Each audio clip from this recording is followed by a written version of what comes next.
এই যে বন্ধুরা, ভালোবাসার সকল প্রকার গল্প পেতে আমাদের তামান্না ডায়েরি চ্যানেলটা সাবস্ক্রাইব করে পাশে থাকা বেল আইকনটি বাজিয়ে অল বাটনটি ক্লিক করুন। চুক্তির বউ হতে হবে তোমাকে। এই হলো এগ্রিমেন্ট পেপার। এখানে সোজাসুজি লেখা আছে 1 বছর পর তোমাকে আমি ডিভোর্স দিয়ে দেব, আর তুমি এই শর্ত মেনেই আমাকে বিয়ে করছো। ফারিহা অবাক চোখে সামনে থাকা মানুষটির দিকে তাকিয়ে রইল। ব্যক্তিটি পুনরায় বলল, তুমি কি রাজি এই শর্তে? স্যার, আপনার কথার মানে আমি ঠিক বুঝলাম না। সিম্পল, তোমার মায়ের ট্রিটমেন্টের জন্য 25 লাখ টাকা লাগবে, তাই তো? জি স্যার। আমার শর্ত হচ্ছে আমাকে বিয়ে করতে হবে। অবশ্য বিয়েটা একটা এগ্রিমেন্টের বিয়ে। তোমার মায়ের ট্রিটমেন্টের জন্য 25-40 ইনফ্যাক্ট যত টাকা লাগবে আমি দেব। সিঙ্গাপুর পাঠানোর সমস্ত ব্যবস্থা আমি করে দেব। শুধু এগ্রিমেন্ট মোতাবেক আমাকে 1 বছরের জন্য বিয়ে করতে হবে। ফারিহা ছলছল নয়নে তাকিয়ে রইল। মায়ের অপারেশনের জন্য অনেক টাকার প্রয়োজন। একটা বিজ্ঞপ্তি দেখে ফারিহা এসেছে রিহানের সাথে দেখা করতে। সেখানে বলা হয়েছিল 10 লাখ টাকার একটা চুক্তি হবে, তাই কোনো কিছু না ভাবেই ছুটে আসে সে। কালও ডক্টর বলেছে সিঙ্গাপুরে ট্রিটমেন্ট করালে ওর মা ভালো হয়ে যাবে, আর তার জন্য প্রয়োজন 25 লাখ টাকা। মিস ফারিহা, আপনি কি রাজি? ফারিহা চেয়ার থেকে উঠে দাঁড়ালো, কাঁধের মলিন ব্যাগটা তুলে নিয়ে বলল, আমি সরি স্যার, আমি এই ধরনের এগ্রিমেন্টে রাজি নই। আমি আসছি। As your wish. ফারিহা চলে গেল। রিহান তাচ্ছিল্য হেসে চেয়ারে মাথা এলিয়ে দিল। প্রচণ্ড যন্ত্রণায় মাথা যেন ফেটে যাচ্ছে। গত 7 দিন ধরে ঘুম হচ্ছে না। হন্তদন্ত হয়ে পেপারে গোপন নিউজটা ছাপিয়েছে। অনেকেই আসে, কিন্তু রিহানের কাছে সবাইকেই ইরিটেট লেগেছে। ফারিহা নামক মেয়েটিকে যোগ্য মনে হয়েছিল, কিন্তু মেয়েটা শর্ত শুনেই লাপাত্তা হয়ে গেল। মাথা যন্ত্রণায় অসহ্য লাগছে সব। কপালে ধীর হস্তে মালিশ করতে করতে কারোর নাম্বারে ডায়াল করল সে। হাই সুইট হার্ট, আম সরি, অ্যাকচুয়ালি বিয়েটা নিয়ে প্রচণ্ড চাপে আছি। ও বেবি প্লিজ, 1 বছরই তো, ম্যানেজ করো কোনোভাবে। তুমি তো জানোই আমি আমার কোর্সটা কমপ্লিট না করে বিটিতে ব্যাক করতে পারছি না। হাই নো দ্যাট, বাট কিয়া, how can I manage? Mom আর ড্যাড তো উঠে পড়ে লেগেছে আমার বিয়ের পেছনে। উফ রিহান, এত টেনশন করছো কেন? তুমি তো বললেই এগ্রিমেন্টের বিয়ে করবে, তাহলে সমস্যাটা কোথায়? অ্যাকচুয়ালি নো মোর ওয়ার্ডস। আমি তোমাকে ট্রাস্ট করি ডার্লিং। আই নো তুমি কোনো মেয়েকে টাচ করবে না।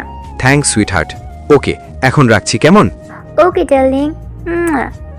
ব্যস্ত নগরীর ফুটপাত ধরে হেঁটে যাচ্ছে ফারিহা, চোখে অশ্রুর ধারা। পরিস্থিতি আজকে কোথায় নামিয়ে আনলো? টাকার জন্য একটা মানুষের চুক্তির বউ হবে? ফারিহার ইচ্ছে হচ্ছে মাটিতে পা ছড়িয়ে কান্না করতে। বাবার কথা আজ খুব মনে পড়ছে। 1.5 বছর আগেও বাবা নামক মানুষটার ছায়া ছিল। মধ্যবিত্ত সংসারে হেসে খেলে জীবন পার করছিল, কিন্তু বাবার হঠাৎ করে চলে যাওয়া যেন সমুদ্রের ঢেউ হয়ে ওদের ওপর পড়ল। দাদার সম্পত্তি থেকে বঞ্চিত করা হলো ওর কোনো ভাই নেই বলে। বাবার যা ছিল তা বিক্রি করে চলে আসলো ঢাকার শহরে। এখানে এসে কোনো মতে এইচএসসি পরীক্ষা দিল। মায়ের হঠাৎ অসুস্থতায় আরও এলোমেলো হয়ে গেল। পড়া হলো না ভার্সিটিতে। যা টাকা ছিল তা মায়ের চিকিৎসাতেই শেষ হয়ে গেল। কিন্তু হায়, কপালের দুঃখ কি আর সহজে যায়? 6 মাস আগে মায়ের হার্ট ব্লক হয়েছে ধরা পড়ল। ছোট বাচ্চাদের পড়িয়ে কোনো মতে সংসার চালাচ্ছিল সে। অপারেশন করার টাকা কোথায়? মাসখানেক আগে কিডনির সমস্যাও ধরা পড়ল। সব এলোমেলো হয়ে গেল। মাকে জীবিত দেখতে হলে প্রয়োজন প্রায় 25 লাখ টাকা। ফারিহা আপন মনে ভাবতে ভাবতে বাসায় চলে আসলো। ছোট্ট টিন চালের এক বাসাতে ভাড়া থাকে। আশেপাশের সবকিছুই বস্তির মতো। দরজা খুলে রুমে ঢুকতেই মায়ের খ্যাক খ্যাক কাশির শব্দ। ফারিহা ছুটে গেল মায়ের কাছে। মা মলিন বিছানাতে শুয়ে আছে। ফারিহার 2 চোখ ভরে উঠল। মা কিছু বলতে যাবে তখনই কাশি উঠে গেল। কাশতে কাশতে মুখ দিয়ে রক্ত বের হয়ে আসলো। ফারিহা বিচলিত হয়ে পানি খাওয়ালো। মা লম্বা করে শ্বাস টানতে লাগলেন। ফারিহা পিঠে হাত বুলিয়ে যাচ্ছে। আমি বোধহয় আর বাঁচব না রে মা। মা, এমন কথা একদম বলবে না। তুমি বাঁচবে, অনেক বছর বাঁচবে। তুমি না বাঁচলে আমাকে কে দেখবে বলো তো? আমার জন্য তোমাকে বাঁচতেই হবে মা। কথাগুলো বলতে বলতে মাকে জড়িয়ে ধরল ফারিহা। চোখ দিয়ে নোনা জলের ধারা নেমে যাচ্ছে। মা খ্যাক খ্যাক করে কাশতে লাগলেন। ফারিহা ধীর হাতে পিঠে মালিশ করল। কাশি থামতেই ফারিহা মাকে শুইয়ে দিল। অত টাকা কোথায় রে মা? আমি জানি আমার বড় কোনো অসুখ হয়েছে। এমনটা বলতে নেই মা, তোমার শরীরে এমনি কিছু সমস্যা আছে। অপারেশন করালে তুমি একদম সুস্থ হয়ে যাবে। অপারেশনের টাকা পাবো কোথায়? তুই দিন রাত খেটে সংসার চালাচ্ছিস, আর কি করবি রে মা? তোমাকে আমি বাঁচাবো মা, তোমার ট্রিটমেন্ট ব্যবস্থা হয়ে যাবে, তুমি অত ভেবো না তো, এখন রেস্ট নাও। মাকে সান্ত্বনার বাণী শুনিয়ে দ্রুত পায়ে ওয়াশরুমে ঢুকল ফারিহা। পানির কল ছেড়ে দিয়ে অঝরে কাঁদতে লাগল। জীবন এত কঠিন কেন? বাইরে থেকে চিৎকার চেঁচামেচি শুনে বেরিয়ে আসলো ফারিহা। দরজা খুলতেই মধ্যবয়সী এক মহিলা বললেন, কতবার কইতে হইব পানি কম খরচ করো, মাসে পানির বিল কত আগে খেয়াল আছে? 3 মাসের ভাড়াও তো বাইজা আছে, নেহাতি মা মেয়ে বছর দেড়েক ধরে থাকোস, তাই এখনো থাকতে দিছি। মাফ করবেন না খালা, আর বেশি পানি খরচ করব না। যা, সামনের মাসে কিন্তু ভাড়া দিতে হবে, না হলে বাসায় আর থাকতে পারবি না। ফারিহা মাথা ঝাঁকিয়ে সম্মতি জানালো। ভদ্রমহিলা প্রতি মাসেই এমন কথা বলেন, কিন্তু মাস শেষে বাসা থেকে বের করে দেন না। বাইরেটা উগ্র মেজাজের হলেও ভেতরে সুন্দর এক মন রয়েছে। সে মৃদু হাসল। কৃতজ্ঞতার চোখে ভদ্রমহিলার যাওয়ার পানে তাকিয়ে রইল। স্যার স্যার, সকালের মেয়েটা আপনার সাথে আবার দেখা করতে এসেছে। কোন মেয়েটা? ওই যে ফর্সা করে চিকন মেয়েটা, কি যেন নাম? ফারিহা? Yes sir. ভেতরে পাঠিয়ে দাও। লোকটা চলে যেতেই রিহান ভ্রু কুচকে চেয়ার ঘুরিলে নিল। কেন যেন মনে হয়েছিল ফারিহা আসবে, তবে এত তাড়াতাড়ি আশা করেনি। রিহান তাচ্ছিল্য হাসল। তখন তো বেশ ভাব দেখিয়েছিল, এখন গেল কোথায় এত ভাব? সেই তো রিহান জোয়ারদার মাহাদির কাছে আসতেই হলো। প্রথমে নাকচ করার শাস্তি তো পেতেই হবে। Miss Fariha Afroz. May I come in sir? Yes. গুটি গুটি পায়ে রুমে ঢুকল ফারিহা। রিহান চেয়ার উল্টো রেখেই বলল, কি দরকার? স্যার অ্যাকচুয়ালি আমি না, মানে বলছিলাম যে। ফারিহাকে তোতলাতে দেখে রিহান চেয়ার ঘুরিয়ে নিল। মেয়েটির উদ্দেশ্যে গ্লাসটা এগিয়ে চোখ দিয়ে ইশারা করল। ফারিহা ঢকঢক করে পানি গিলে ফেলল। রিহান সামান্য ভাবনাতে পড়ল, মেয়েটার মুখ এতটা শুকনো দেখাচ্ছে কেন? ফারিহা লম্বা করে শ্বাস নিচ্ছে। রিহান চোখের ইশারায় বসতে বলল, তবে মেয়েটি বসল না, বরং সমস্ত সংকোচ কাটিয়ে বলল, স্যার আমি এগ্রিমেন্ট পেপারে সাইন করতে রাজি। রিহানের ঠোঁটের কোণে মৃদু হাসি দেখা গেল, তবে সে হাসি ভেদ করে সামান্য রগরগা কণ্ঠে বলল, বাট এগ্রিমেন্টটা তো আমি অন্য কাউকে। রিহানকে কিছু বলার সুযোগ দিল না ফারিহা। সঙ্গে সঙ্গে রিহানের পায়ে লুটিয়ে পড়ল। ঘটনাটা এতটাই দ্রুত ঘটল যে রিহান অবাক চোখে তাকিয়ে রইল। বিষয়টা মাথায় খেলার আগেই ফারিহার কান্না মিশ্রিত গলা ভেসে আসলো। স্যার প্লিজ স্যার, আমার খুব প্রয়োজন, আমার মাকে বাঁচাতে হবে স্যার, প্লিজ স্যার আপনি আমাকে ফিরিয়ে দেবেন না, আপনি যা যা বলবেন আমি তাই তাই করবো। প্রয়োজনে 1 বছর কেন, সারা জীবন আপনার বাসায় চাকরানি হিসেবে এগ্রিমেন্ট সাইন করব। দয়া করুন আমায় স্যার, আমার মাকে বাঁচাতে হবে প্লিজ স্যার। ফারিহার এমন কথায় রিহান ভ্রু কুচকে তাকিয়ে থাকলো। মেয়েটা 25 লাখ টাকার জন্য সারা জীবন চাকরানি হতেও রাজি, তার মানে সত্যি এর মা অসুস্থ। রিহান সামান্য দূরে সরে গেল, গলা ঝেড়ে বলল, উঠো, তোমার মায়ের অবস্থা কেমন? ভালো না স্যার, একটু আগেও রক্ত বমি করেছে। স্যার প্লিজ আমাকে ফিরিয়ে দেবেন না, আমি সমস্ত এগ্রিমেন্ট পেপারে সাইন করব, প্লিজ স্যার দয়া করুন। ওকে, শান্ত হও, এত হাইপার হওয়ার প্রয়োজন নেই, আগে আমার কথা শোনো। ফারিহা মাথা কাত করে সম্মতি জানালো। রিহান বসতে বললেই চট করে বসে পড়ল। ফারিহার দিকে একটা ছবি এগিয়ে দিল রিহান। ফর্সা, লম্বা, দেখতে স্মার্ট একটা মেয়ে, পরনে ওয়েস্টার্ন ড্রেস, দেখেই বোঝা যাচ্ছে ভীষণ সুন্দরী। ফারিহা ছবিটা দেখে রিহানের দিকে বাড়িয়ে দিল। এটা আমার গার্লফ্রেন্ড, একটা সমস্যার জন্য ও বাংলাদেশে আসতে পারছে না। এইদিকে আমার মম ড্যাড আমাকে বিয়ে দিয়েই ছাড়বে, আর কিয়ার কথা এখন আমি বাসাতে কাউকে জানাতে পারছি না, যার জন্যই এই এগ্রিমেন্টের বিয়ে। ফারিহা অবাক চোখে তাকিয়ে রইল। কোন ধরনের লজিক এটা? রিহান ছোট করে দম ফেলে চোখ বন্ধ করল। বাঁ হাতে কপাল মালিশ করতে করতে বলল, লেট মি এক্সপ্লেইন। আমি আমার মম ড্যাডকে বলবো আমি তোমাকে ভালোবাসি আর তোমাকেই বিয়ে করতে চাই। সবথেকে বড় কথা, তুমি এতিমখানাতে বড় হয়েছ। রিহানের কথায় ফারিহা নাক কুচকে নিল। রিহান চোখ খুলে বলল, আমি তোমাকে চুজ করেছি কারণ তোমার ফ্যামিলিতে শুধু তোমার মা আছে, সবকিছু ম্যানেজ করতে সহজ হবে। আমি এখানে তোমার মাকে জড়াতে চাই না, আর তাছাড়া আমার মম ড্যাড এতিমদের প্রতি দুর্বল, তাই তোমাকে সহজেই মেনে নেবে। আমাদের বিয়েটা হয়ে যাওয়ার বছরখানেকের মাঝে কিয়া চলে আসবে, এর আগেও আসতে পারে। তো কিয়া চলে আসলে আমি বলবো আমাদের বিয়েটা কোনো বিয়েই নয়, তোমাকে ডিভোর্স দিয়ে দেব, আর আমি কিয়াকে বিয়ে করে নেব। বুঝতে পেরেছো?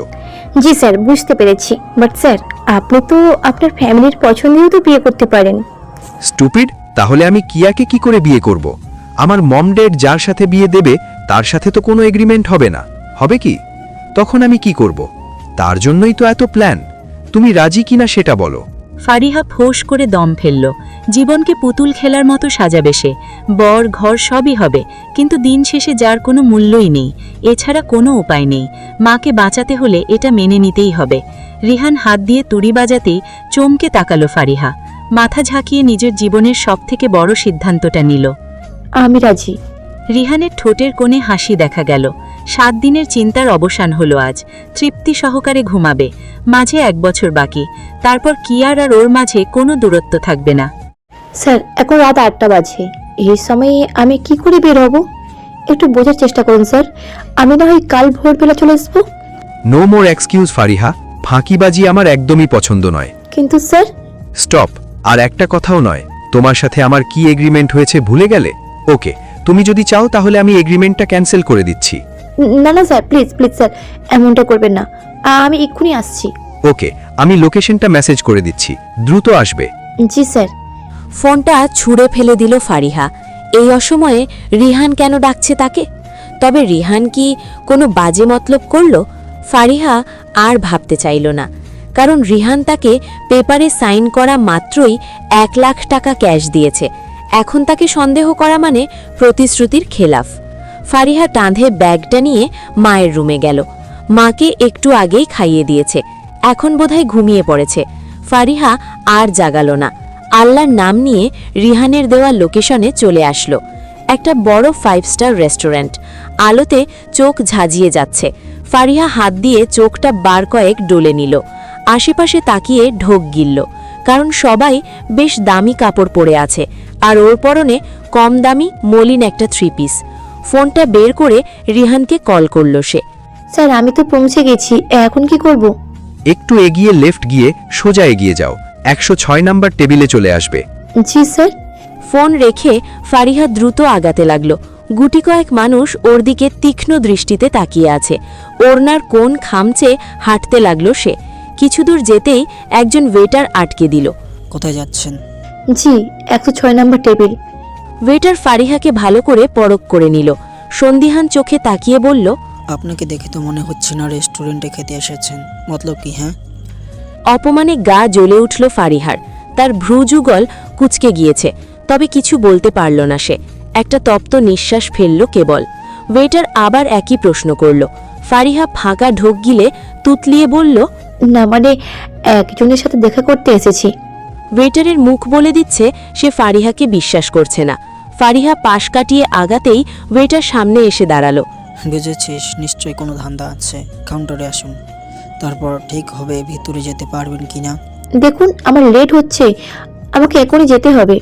ওয়েটারের সাথে ফারিহার ছোটখাটো তর্ক লেগে গেল, যার ফলে কিছু মানুষ ভ্রুকুচকে তাকিয়ে মজা নিতে শুরু করেছে। একসময় ওয়েটার ফারিহার হাত ধরে টানতে লাগলো। হাতটা ছাড়ো। ওয়েটার ফারিহার হাত ধরেই পেছন ঘুরে তাকালো। রিহান আবারও বলল, হাতটা ছাড়তে বলেছি আমি। রিহানের কথাতে ওয়েটার থতমত খেয়ে গেল, কারণ কথাটা বেশ জোরেই বলেছে রিহান। ওয়েটার জড়সড় হয়ে রইল। স্যার আই সরি, অ্যাকচুয়ালি ওনাকে দেখে মনে হলো উনি কোনো ধান্দাতে এসেছেন, তাই আমি কাউন্টারে নিয়ে যেতে চাচ্ছিলাম। ওয়েটারের কথায় স্পষ্ট বিরক্ত হল রিহান। তার চোখে মুখে রাগেরও দেখা মিলল, তবে ফারিহার দিকে তাকিয়ে আর কিছু বলল না। মেয়েটি লজ্জায় ডুবে আছে। রিহান হতাশ হল, কারণ ফারিহার ড্রেস আপ 5 স্টারে আসার উপযুক্ত নয়, তাই গলায় ঝাঁজ এনে বলল, she is my guest, now get lost. Waiter মাথা নিচু করে চলে গেল। ফারিহা স্বস্তির নিঃশ্বাস ফেলল। আসলে আমি। No need to explain, come with me. Fariha আর কথা আগালো না, রিহানের পিছু পিছু হাঁটতে লাগলো। রিহান একটা টেবিলে বসে ফারিহাকে বসতে বলল। মিনিটের মধ্যে একজন ওয়েটার 2টো কোল্ড কফি দিয়ে গেল, সাথে দিল 1 বাটি চাউমিন। ফারিহা কাচুমাচু করতে লাগলো। বড্ড অস্বস্তি হচ্ছে ওর, যদিও টেবিলটা বেশ কর্নারে। চাউমিনটা খাও। ফারিহা খেলো না, একইভাবে বসে রইল। হাত দুটো বারবার ভাঁজ করছে আর খুলছে। রিহানের তীক্ষ্ণ দৃষ্টি বিষয়টা বুঝতে পারল। এক্সকিউজ মি, চপস্টিকটা রেখে চামচ দিয়ে যান প্লিজ। ফারিহা এক পলক তাকালো। রিহানের সাথে চোখাচোখি হওয়াতে বেশ লজ্জা পেল। ওয়েটার চপস্টিক বদলে চামচ দিয়ে গেল। রিহান ইশারা করল চাউমিন খেতে। ফারিহা একটু খেল, তার হাত কাঁপছে। রিহান টেবিলের ওপর একটা শপিং ব্যাগ রাখল। ফারিহা অবাক চোখে তাকাতেই রিহান বলল, পাশের রুমে গিয়ে চেঞ্জ করে আসবে। মানে? No more word. চেঞ্জ করে আসো, তারপর বলছি। ফারিহা মায়ের কথা ভেবে কথা বাড়ালো না। মায়ের সুস্থতার জন্য রিহানের সমস্ত কথা শুনতে হবে তাকে। পরিস্থিতি এমন যে রিহান যদি বলে এখন ওর সাথে বেডে যেতে, তাহলে তাই যেতে হবে। বিষয়টা ভাবতেই ওর চোখ দুটো ছলছল করে উঠল। আর্থিক সংকটবোধই মানুষকে নোংরা করে দেয়। এই যে আজ যদি মায়ের অসুখটা না হতো, তবে কি এত টাকার জন্য হলেও রিহানের কাছে আসতো? না, কোনোভাবেই না। সে আত্মসম্মানের দিকে এক চুলও ছাড়তে রাজি নয়। তবে পরিস্থিতি তাকে অসহায় করে তুলল। ব্যাগটা নিয়ে রিহানের দেখানো রুমে চলে এলো। রুমটা দেখেই ফারিহার চোখ চড়ক গাছ। বিশাল বড় রুম, একপাশে গোল বেড, লাইটিং সহ কিছুটা প্রকৃতির ছায়াও আছে। মিনিট পাঁচেক পুরো রুমে চোখ বুলালো। এত সুন্দর রুমে কখনোই আসা হয়নি। হাতের ব্যাগটার কথা মনে হতেই মুখটা মলিন হয়ে এলো। ব্যাগটা খুলে একটা ড্রেস পেল। ড্রেসটা কটন কাপড়ের সিম্পল গ্রাউন্ড, তবে অনেক সুন্দর। ফারিহা চেঞ্জ করে নিল। সাথে দেওয়া ইয়াররিং, ওয়াচ আর গলায় ছোট্ট প্যান্ডেন্টও পরে নিল। চুলগুলো বেঁধে নিয়ে বের হয়ে আসলো। দরজা খোলার আওয়াজে ফারিহার দিকে তাকালো রিহান। ফর্সা রঙের সাথে ব্লু রঙের গ্রাউন্ডটা খুব সুন্দর মানিয়েছে। একটু আগে শুকনো ফ্যাকাশে ফারিহা আর এখনকার ফারিহা যেন আকাশ পাতাল ফারাক। শুধুমাত্র ড্রেস আপের কারণে মানুষের এত চেঞ্জ? রিহান আর ভাবতে পারল না। ভ্রুযুগল কুচকে উঠে দাঁড়ালো। ফারিহার কাছে আসতেই দেখল মেয়েটা হাত মোচড়াচ্ছে, চোখে মুখে দ্বিধার রেখা। রুমে আসো। ফারিহা বড় বড় চোখ করে তাকালো। রিহান আবারও বলল, রুমে আসো। মানে? আসতে বলেছি, আসো। এত প্রশ্ন কেন করছো? অজানা ভয়ে ফারিহার বুক ধুকপুক করে উঠল। রিহান কি সত্যি তাকে বেডে নিবে? ভাবতেই গা গুলিয়ে আসলো। চোখে পানি চিকচিক করে উঠল। এই মেয়ে, কতবার বলতে হবে এক কথা? এ সময়টা ফারিহার চোখে পানি চলে আসলো। বড় দ্বিধা কাজ করছে, তবে মায়ের মুখটাও মনে পড়ছে। সব মিলিয়ে তাকে যে যেতেই হবে। চোখের পানি আড়াল করে কাঁপা স্বরে বলল, আসছি স্যার। ফারিহা রুমে যেতেই রিহান বেডে গিয়ে বসল।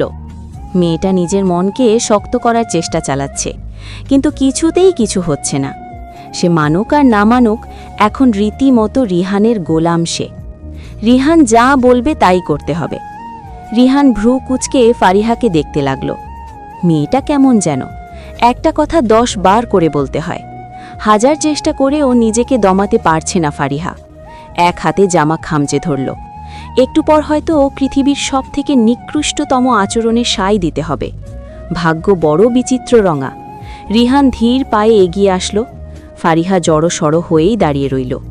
রিহান যত এগোচ্ছে বুকটা তো পুড়ছে, চোখ দুটো কেমন ভিজে যাচ্ছে।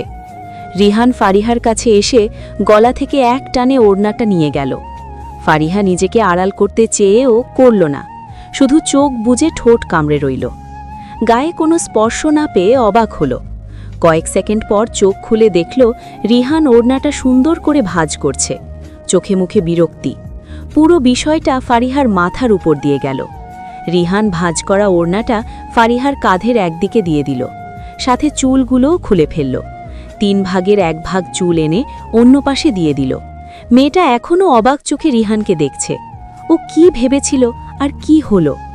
রিহান ঠোঁটে দাঁত চেপে ফারিহাকে দেখে নিল। নাও পারফেক্ট।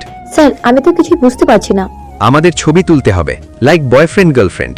তোমাকে তো হাতে ধরে সব শিখিয়ে দিতে হয়। একটু লজ্জা পেল ফারিহা। তাকে দুবার বলার পরও বুঝেনি সে, তাই রিহান নিজ থেকে ঠিক করে দিল। ছবির কথাটা মাথায় আসতেই ফারিহা বলল, কেন? ছবি কেন তুলতে হবে?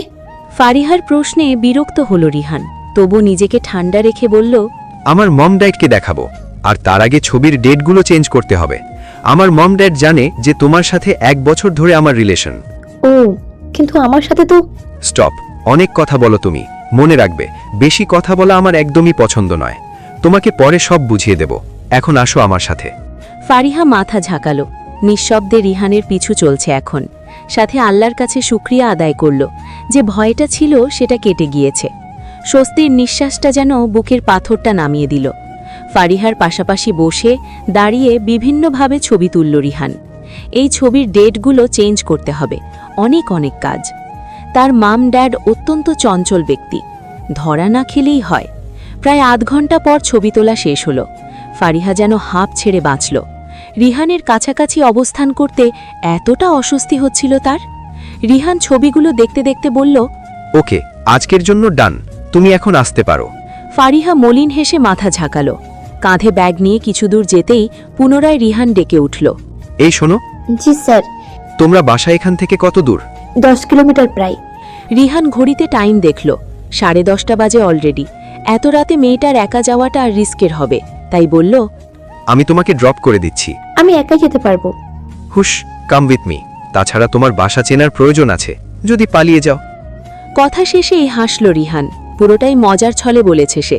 ফারিহা আর কথা বাড়াল না, রিহানের পিছু পিছু হাঁটতে লাগল। তবে গাড়ির কাছে এসে বেশ দ্বিধায় পড়ল, ফ্রন্ট সিটে বসবে নাকি পেছনে। এই ছোট্ট সমীকরণটা কিছুতেই মেলাতে পারল না। রিহান ড্রাইভিং সিটে বসে বলল, ওঠ। ফারিহা আমতা আমতা করতে লাগল। ওর অস্বস্তির কারণ বুঝতে পারল না রিহান। বিরক্তিতে ভরে উঠল তার মুখশ্রী। এভাবে এর সাথে 1 বছর থাকতে হবে ভাবতেই কেমন লাগছে। কি হলো, উঠো না কেন? আমি কোথায় বসবো? সিটে বসবে, এটা কি বলে দিতে হয়? না মানে আমি কোন সিটে? ফারিহাকে হাত দিয়ে কথার মাঝপথেই থামিয়ে দিল রিহান। মাথার চুলগুলোতে হাত বুলিয়ে নিল।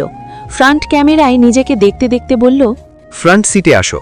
যখন আমার সাথে যাবা ফ্রন্ট সিটেই বসবে। নাটক সিনেমা দেখে না নাকি? জি, কি বললেন? রিহান যেন বিরক্ত হলো। এ মেয়েকে বোঝানো তার কর্ম নয়। উঠো প্লিজ, লেট হচ্ছে। ছোট্ট করে হুম বলে ফ্রন্ট সিটে বসল যুবতী। ফারিহার থেকে লোকেশন জেনে নিয়ে রিহান ড্রাইভ করছে। অনেকটা পথ চলার পর ফারিহা বলল, স্যার, গাড়ি থামান। কেন? সামনে গাড়ি ঘোরানোর ব্যবস্থা নেই। রিহান ভ্রু কুচকে গাড়ি থামিয়ে দিল। সামনের দিকে সরু একটা ইটের রাস্তা গিয়েছে। চারপাশে চোখ বুলিয়ে যা বুঝল এটা কোনো বস্তি এলাকা। রিহান তপ্ত শ্বাস ফেলে গাড়ির ব্রেক কষল। ফারিহা গাড়ি থেকে নেমে বলল, এখান থেকে 8 নম্বর বাসায় আমি থাকি। আচ্ছা, ফোনটা সবসময় অন রাখবে। টাইম ওয়েস্ট একদমই পছন্দ নয় আমার। জি স্যার। বলেই সামনের দিকে হাঁটা লাগালো মেয়েটি। রিহান হঠাৎ করেই গাড়ি থেকে নেমে এলো। পেছনে কারো উপস্থিতি টের পেয়ে ঘুরে তাকালো ফারিহা। শুকনো ঢোক গিলে বলল, স্যার কিছু বলবেন? হ্যাঁ। জি স্যার, বলুন। রিহান পকেট থেকে টাকার বান্ডেল বের করল। ফারিহার দিকে এগিয়ে দিয়ে বলল, 50,000 টাকা। স্যার আপনি তো বলছিলেন। তোমার মায়ের ট্রিটমেন্টের ব্যবস্থা আমিই করব। এটা আজকের জন্য। আমাদের এগ্রিমেন্টে ছবি তোলার বিষয়টা ছিল না। ফারিহা মাথা নিচু করে ফেলল। এই টাকা নেওয়ার বিন্দুমাত্র ইচ্ছে তার নেই। তবুও টাকাটা নিল। এক প্রকার মন আর মস্তিষ্কের যুদ্ধই চালিয়েছে সে। ধন্যবাদ জানালো সে। দুজন দুদিকে হাঁটতে লাগল। দুজন দুদিক থেকে 1 পা করে বাড়ালেই দুজনের মাঝের দূরত্ব বেড়ে হচ্ছে দ্বিগুণ। ঘরে আসতেই মায়ের কাশির খ্যাক খ্যাক শব্দ ভেসে আসলো। হুমড়ি খেয়ে মায়ের কাছে বসল ফারিহা। মা হালকা পিট পিট করে তাকালেন। অসুস্থ শরীর একা একা কিছু করতেও পারেন না। ফারিহা টেবিল থেকে পানির গ্লাস ভর্তি করে নিল। মাকে উঠিয়ে মুখের সামনে গ্লাস ধরতেই ঢকঢক করে গিলে নিলেন। ওনার কোণ দিয়ে মায়ের মুখ মুছিয়ে দিতেই রুগ্ন কণ্ঠে মা বললেন, কোথায় গিয়েছিলি ফারিহা? একটু বাইরে ছিলাম মা। বলছিলাম না একটা কাজ পেয়েছি, ওইটার জন্যই তো গিয়েছিলাম। কাঁপা হাতে মোয়ের সমস্ত মুখে হাত বুলালেন। ফারিহার দৃষ্টি স্থির, তবে মায়ের হালচাল বুঝে উঠতে পারল না। কিছু বলবে মা? আমি জানি তুই কোনো বাজে কাজের সাথে যুক্ত নেই, তবুও এত রাতে কি কাজ থাকতে পারে? একটা মিটিং ছিল মা। যে স্যার আমাকে কাজ দিয়েছিলেন তার সাথেই মিটিং ছিলাম। মা হয়তো কথাটা বিশ্বাস করলেন, তবে কোথাও একটা চাপা ব্যথা অনুভব হচ্ছে। মলিন মুখে ফারিহার দিকে তাকিয়ে রইলেন তিনি। এ যে তার গর্ব, অথচ ফারিহার জন্মের পর ওর দাদি 2 চোখে সহ্য করতে পারেননি। দাদার সব সম্পত্তি থেকে বহিষ্কার করলেন, আর বাবার টাকা পয়সার বেশিরভাগ অংশ ছিল দাদির কাছে, সেটাও দিলেন না। এক কাপড়ে সবাইকে বের করে দিলেন ওনারা। সেসব ভাবতেই বুকের ভেতর কেমন করে উঠল। ফারিহার মায়ের 2 চোখ নোনা জলে ভরে উঠল। ছেলে হলেই কি সুখ হয়? এই যে তার মেয়েটা তার কাছে সুখের দুনিয়া। এত কষ্টের মাঝেও মেয়েটার মায়াবী মুখখানা হৃদয়ে শীতল আবহাওয়া এনে দেয়। মায়ের অশ্রুসিক্ত মুখটা দেখে ব্যস্ত হয়ে পড়ল ফারিহা। মায়ের ভেজা পাপড়িতে হাত রেখে বলল, কাঁদছো কেন? তুই খুব ভালো মেয়ে রে মা, আমার জীবনে দেখা সেরা সন্তান তুই। ফারিহা ফ্যাল করে তাকিয়ে রইল। চোখ দুটো কেমন ভেজা ভেজা লাগছে চোখ খিচে।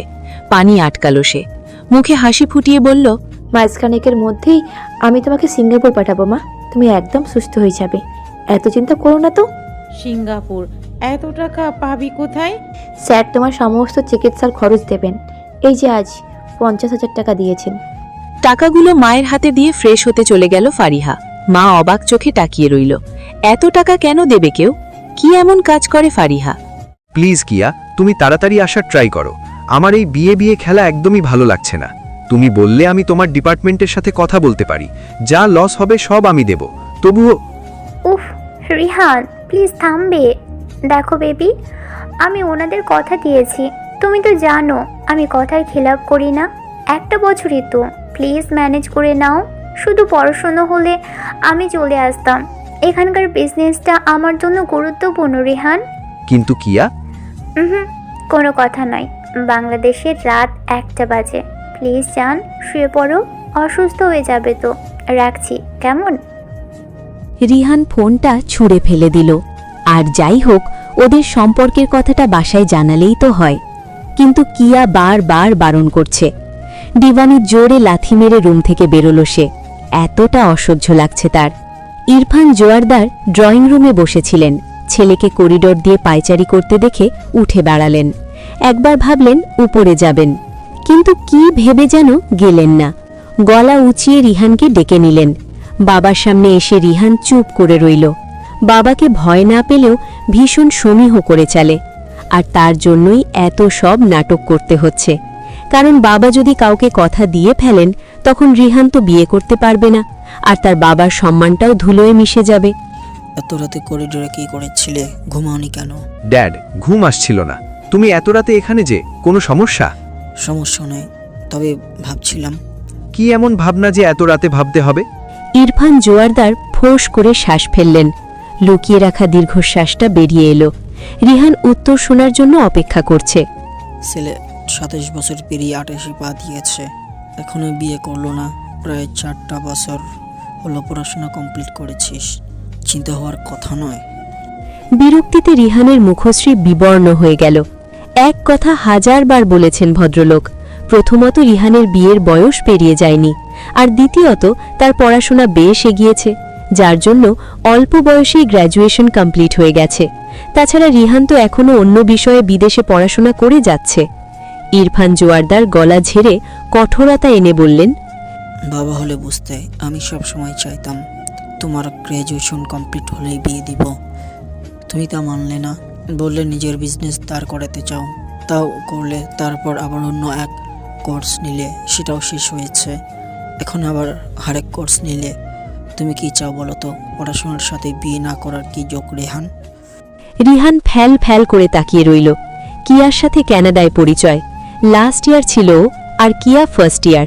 ধীরে ধীরে প্রেম হয়। তবে মাসখানেক বাদেই রিহানের গ্র্যাজুয়েশন কমপ্লিট হয়ে যায়, আর ও ফিরে আসে বাংলাদেশে। যদিও প্রায়ই কানাডাতে কিয়ার সাথে দেখা করতে যেত।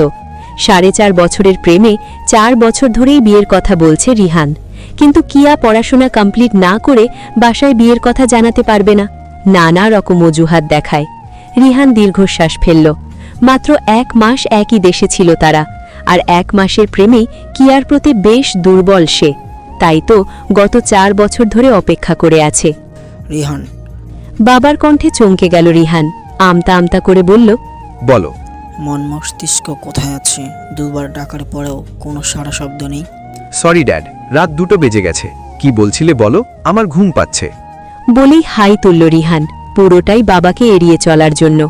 ইরফান জোয়ারদার কিছু বলতে গিয়েও থেমে গেলেন। নরম সুর তুলে বললেন, যাও, কাল কথা হবে। রিহান ফ্যাল ফ্যাল করে তাকিয়ে থেকে চলে গেল। বিন্দু মাত্র ইচ্ছে নেই কথা শোনার। কিছু বলাই মানে বিয়ে। পাগল হয়ে যাচ্ছে সে। না জানি বিজনেসের কি হাল হচ্ছে। আপাতত চিন্তামুক্ত একটা রেস্ট দরকার। রিহান দ্রুত বেডের দিকে গেল। বেডে শোয়া মাত্রই যেন নিদ্রা মহাশয় মাথায় হাত বুলিয়ে দিল। মুহূর্তের মধ্যে ঘুম এসে জড়িয়ে নিল তাকে। দরজায় খটখট আওয়াজে চোখ মেলে তাকালো ফারিহা। কাল বেশ রাত করে ঘুমিয়েছিল। আজ আবার এত সকাল সকাল কে ডাকতে এলো? বিছানা থেকে উঠতে ইচ্ছে করছে না, কিন্তু দরজার ওপাশের ব্যক্তিটি খটখট করেই যাচ্ছে, যেন দরজা না খুললে ভেঙে দিবে। তাই আড়মোড়া ভেঙে উঠে দাঁড়ালো। ওড়নাটা গায়ে জড়িয়ে দরজা খুলে দিল। গ্যাস বিল নিতে এসেছে। লোকটার চোখে মুখে চরম বিরক্তি, কারণ গত 3 মাসের গ্যাস বিল দেওয়া হয় না। ফারিহা হাসি হাসি মুখ করে কিছু বলবে, তার আগেই লোকটা বলল, আর সময় দেওয়া যাবে না, নয় বিল দিন, না হলে গ্যাসের লাইন কেটে দেওয়া হবে। ফারিহা চোখে মুখে বিস্ময় ফুটে উঠল। লোকটা কিছু বলার সুযোগ তো দিবে। আপনি দাঁড়ান, আমি এক্ষুনি সব বিল পরিশোধ করে দিচ্ছি। লোকটা ভ্রু কুচকে তাকিয়ে রইল। ফারিহা আলমারি থেকে 2,000 টাকার নোট বের করে আনলো। লোকটার হাতে টাকাটা দিতেই হনহনিয়ে চলে গেল। কি আজব! মা, আমি খালাকে বাসা ভাড়া দিতে চাইছি, কিছু লাগলে কাউকে ডেকে নিও। ফারিহা টাকা নিয়ে সোজা দোতলায় চলে গেল। বাসার সামনের অংশতে 3টে টিন শেডের দেওয়াল করা ঘর, আর পেছনে দোতলা বাসা, যার মধ্যে 3টে ফ্ল্যাট রয়েছে। নিচের 2টো ভাড়া, আর দোতলাটাকে বাড়ির মালিক নিজেদের জন্য একটা ফ্ল্যাট করেছেন। হাসি হাসি মুখ করে দরজায় কলিং বেল বাজালো ফারিহা। মিনিটখানেক পরও কোনো রেসপন্স পাওয়া গেল না। আবার কলিং বেল চাপল। এক কর্কশ কণ্ঠ ভেসে আসলো। আসছি আসছি, এই সকালবেলা রান্না বান্না কিছু করতে হয় তো নাকি? একটু সময় দে আমার বাপ, কলিং বেলটা নষ্টই করে দিলি বোধহয়। ফারিহার খালার কথা শুনে ফিক করে হেসে দিল। ভদ্রমহিলার নাম ডাক আছে বটে, ঝগড়াতে ওস্তাদ, তবে এটাও সত্য মনটা বেশ ভালো। কি রে, এই ভোর সকালে কিছু হয়েছে? তোর মায়ের শরীর কি খারাপ করেছে? সব ঠিক আছে খালা, বাসা ভাড়াগুলোও দিতে এসেছি। আচ্ছা, না হয়ে দিবি, তার আগে ঘরে আয়। ফারিহা ঘরে ঢুকল। ড্রয়িং রুমের সোফাতে বসতেই ভদ্রমহিলা আর্তনাদ করে বললেন, ইস, একদম ভুলে গেছি, চুলার রান্না চাপিয়েই এসে পড়েছি, তুই বস। ফারিহা সম্মতি জানালো। ছিমছাম ঘর হলেও বেশ সুন্দর, পরিপাটি গোছানো। ও কি ঝুঁকি দিতেই দেখল খালার বড় ছেলে আদিব এদিকেই আসছে, তাই জড়সড় হয়ে বসে রইল। নাস্তা করছিল রিহান। বাবার হঠাৎ আক্রমণাত্মক কথায় ভ্রু কুঁচকে গেল। বিস্ময়ে হতভাগ সে, যা ভেবেছিল তাই হচ্ছে। ড্যাড, এটা তুমি কি করেছো? একবার আমাকে জিজ্ঞাসা তো করবে। তুমি জানো যে আমি বিয়ে করতে চাই না, তাছাড়া ইলাকে আমার পছন্দ নয়। তুমি এটা কি করলে? ইরফান জোয়ারদার কোনো জবাব দিলেন না। নির্বিঘ্নে মুখে খাবার তুলে যাচ্ছেন। রিহানের ইচ্ছে হচ্ছে সবটা ভেঙে ফেলতে। মায়ের দিকে ফ্যালফ্যাল দৃষ্টিতে তাকিয়ে রইল। মিসেস জোয়ারদার খাবারটা টেবিলে রেখে চেয়ার টেনে বসলেন। ছেলের মাথায় হাত বুলিয়ে বললেন, এমন কেন করছিস বাবা? তোর কি কাউকে পছন্দ?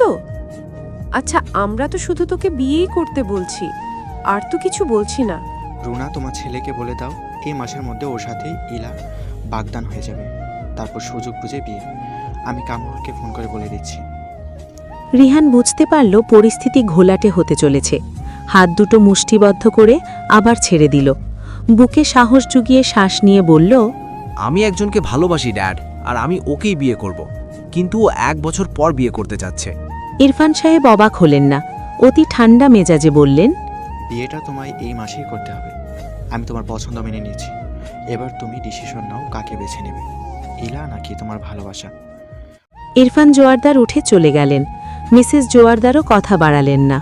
রিহান ফ্যাল ফ্যাল করে তাকিয়ে থেকে কিয়াকে ফোন লাগালো। কিয়াকে বিষয়টা বলতেই হবে। আকাশের দিকে তাকিয়ে আছে রিহান। খোলা নীল আকাশে সাদা মেঘগুলো উড়ে বেড়াচ্ছে। না, শেষ রক্ষাটা আর হলো না। কিয়াকে মানাতে ব্যর্থ রিহান। কিয়ার কথাগুলো ভাবতেই বুক ভেঙে মাতো মুড়ছে। পাঁজরে মেঘ জমে গেছে। কিছুতেই স্বস্তি মিলছে না। চোখ দুটো জ্বলছে। তীব্র ব্যথায় পাষাণ হৃদয়টাকে এফোর ওফোর করতে ইচ্ছে হচ্ছে। স্যার, আজ অফিসে যাবেন না? যাব। নাস্তা কি টিফিন বক্সে দিয়ে দেব? না, কিছু করতে হবে না, তুমি এখন যাও রাফিক চাচা। রফিক চাচা চলে গেলেন। রিহান পেছন ফিরে বেডে পড়ে থাকা ফোনটার দিকে তাকালো। ফারিহাকে সাজিয়ে গুছিয়ে হাজির করতে হবে, কিচ্ছু করার নেই।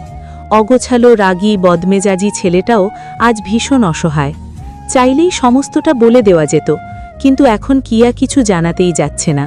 সব কেমন এলোমেলো হয়ে যাচ্ছে। প্রচণ্ড যন্ত্রণা হচ্ছে হৃদয়ে। এই কেমন ভালোবাসা এলো তার জীবনে? ফার্স্ট আসতে বলেছি মানে আসবে, এত কথা কেন বলো? স্যার প্লিজ আমাকে আধ ঘন্টা সময় দিন। হোয়াট? তোমার বাসা থেকে এখানে আসতে বড়জোর 10 মিনিট লাগবে, আধ ঘন্টা দিয়ে কি করবে? রিহানের ধমকে নুইয়ে গেল ফারিহা। হঠাৎ ফোন করেই বলল এক্ষুনি আসতে হবে। আধ ঘন্টা সময় চাওয়াতেও রেগে গেল।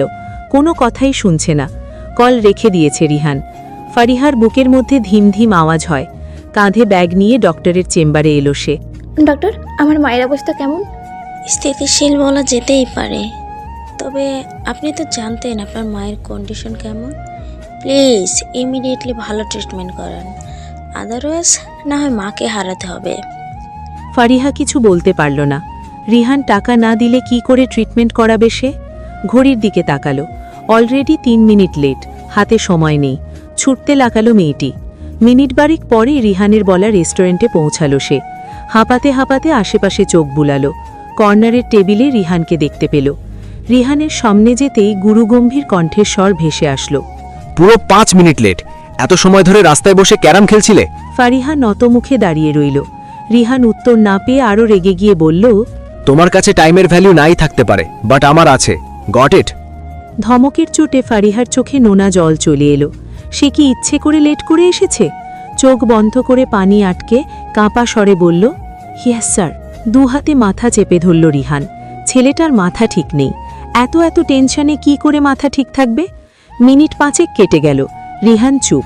ফারিহা একইভাবেই দাঁড়িয়ে রইল, যেন কোনো পাথরের মূর্তি। Sit down. ফারিহা বসল। রিহানের হঠাৎ নরম হয়ে যাওয়াতে খানিকটা অবাক হলো। তবুও সোজা হয়ে বসে রইল সে। কোনো প্রশ্ন করার ইচ্ছে নেই। আসলে আমি প্রচণ্ড টেনশনে আছি। আপাতত তোমাকে অনেক কিছু শিখিয়ে পড়িয়ে নিতে হবে। যদি বাই এনি চান্স তুমি কিছু ভুল করে ফেলো, তাহলে আমি শেষ হয়ে যাব। ফারিহা, প্লিজ মন দিয়ে কাজটা করবে। জি স্যার, আমি মন দিয়ে কাজ করব। আচ্ছা। মিনিটের মধ্যে 2 কাপ কফি এসে গেল। হালকা শীতের রাতে ধোঁয়া ওঠা কফি দেখেও খেতে ইচ্ছে হলো না ফারিহার। অবহেলায় কফি কাপটা পড়ে রইল।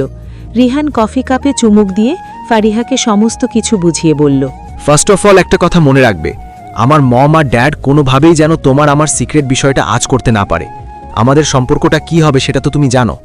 বুঝতার মেয়ের মতো মাথা ঝাঁকালো ফারিহা। রিহান একটা ছবি বের করে দিল। এখানে ওর মা বাবার ছবি রয়েছে। তাদের সম্পর্কে কিছু কথা বুঝালো। ফারিহা প্রতিটা কথা বেশ মনোযোগ দিয়ে শুনছে।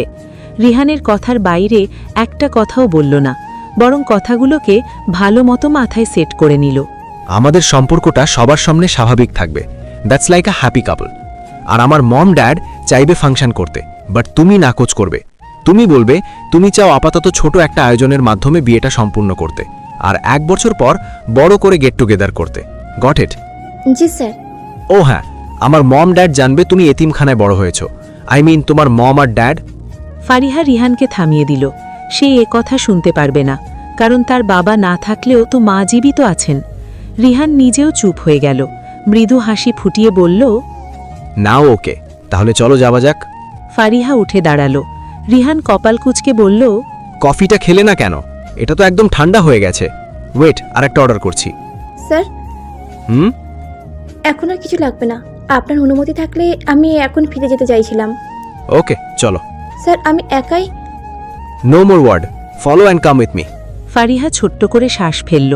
কাঁধে ব্যাগ ঝুলিয়ে রিহানের পেছন পেছন চলতে লাগল। তাদের বাহ্যিক গন্তব্য একই হলেও ভেতরে গন্তব্য পুরোপুরি ভিন্ন। গাড়ির স্টিয়ারিংয়ে হাত রেখে রিহান বলল, হোয়াট ইজ দিস ফারিহা? তোমার বাসা তো এই দিকে, তাহলে উল্টো দিকে কেন যেতে বলছো? মা হসপিটালে আছেন। হোয়াট? কি হয়েছে ওনার? সবসময় যা হয়, মুখ দিয়ে রক্ত বমি হচ্ছিল, তাই হসপিটালে নিয়ে গেছিলাম। স্যালাইন পুশ করে দেওয়া হয়েছে। ও মাই গড, আগে কেন বললে না? সিট। ফারিহা মাথা নিচু করে রাখল। রিহান গাড়ির গতি বাড়িয়ে দিল। মুহূর্তেই হসপিটালের কাছে গাড়ি এসে থামালো। ফারিহা ধন্যবাদ জানিয়ে ভেতরে চলে গেল। রিহান ভ্রু কুচকে থেকে গাড়ি ঘুরিয়ে পার্কিংয়ে পার্ক করে নিল। মোটামুটি মানের হসপিটাল এটা। রিহান আশেপাশে তাকিয়ে ভেতরের দিকে চলে গেল। খালা, এখন মা ঠিক আছে? হ্যাঁ রে মা, ঠিকই আছে, তবে খুব বেশি ভালো নেই, সবসময় যা হয়। মা, এখন কেমন লাগছে তোমার? মায়ের মাথায় হাত বোলাতে বোলাতে কথাটা বলল ফারিহা। খালা সিট থেকে উঠে চোখের পানি আড়াল করলেন। মেয়েটার জন্য বড্ড কষ্ট হয় ওনার। এইটুকুনি মেয়ের জীবনটা কেমন তছনছ হয়ে যাচ্ছে। বাবাকে হারিয়েছে, এখন মাও সেই পথে। মা, তুমি একদম ঠিক হয়ে যাবে। খুব তাড়াতাড়ি তোমাকে বড় ডাক্তার দেখাবো আমি। একদম চিন্তা করবে না, কেমন? মেয়ের মাথায় হাত বুলিয়ে দিলেন। মায়ের হাতটা ধরে চুমু খেল। মুখটা রুগ্ন শুকনো, মনে হচ্ছে কতদিন পেটে কিছু পড়েনি। মা, তোমার ক্ষুধা লেগেছে? মা মাথা ঝাঁকালেন। ফারিহা চোখের কার্নিশ থেকে পানি মুছে উঠে দাঁড়ালো। খালাকে উদ্দেশ্য করে বলল, আমি খাবার নিয়ে আসি, আপনি একটু মায়ের পাশে বসুন। খালা মাথা ঝাঁকালেন। ফারিহা ঝড়ের গতিতে কেবিন থেকে বেরিয়ে গেল। উফ, দিলে তো হাতের মধ্যে ব্যথা। ফারিহা জড়সড় হয়ে দাঁড়ালো।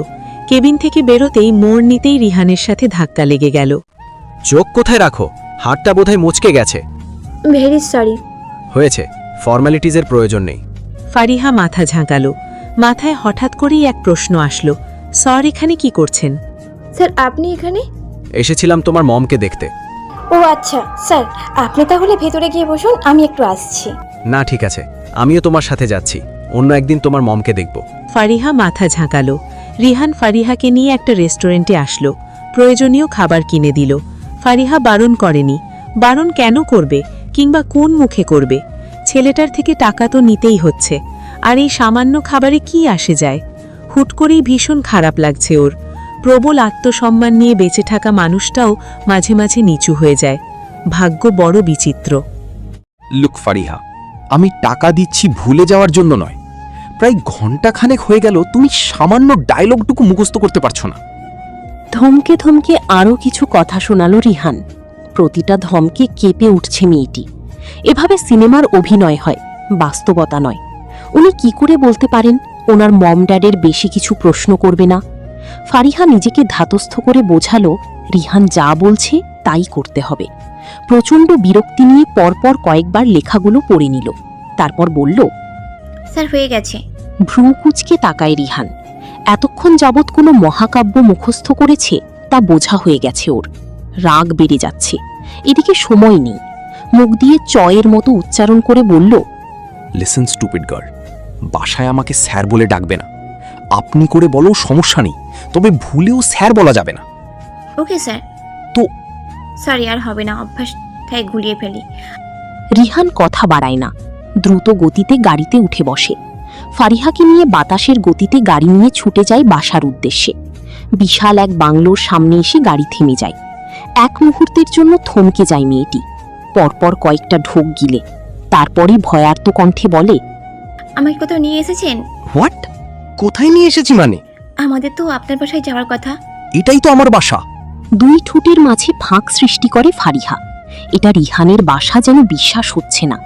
গোল গোল করে তাকায় রিহান, চোখে মুখে স্পষ্ট বিরক্তি। মুখের সামনে আঙুলের সাহায্য শব্দ করে।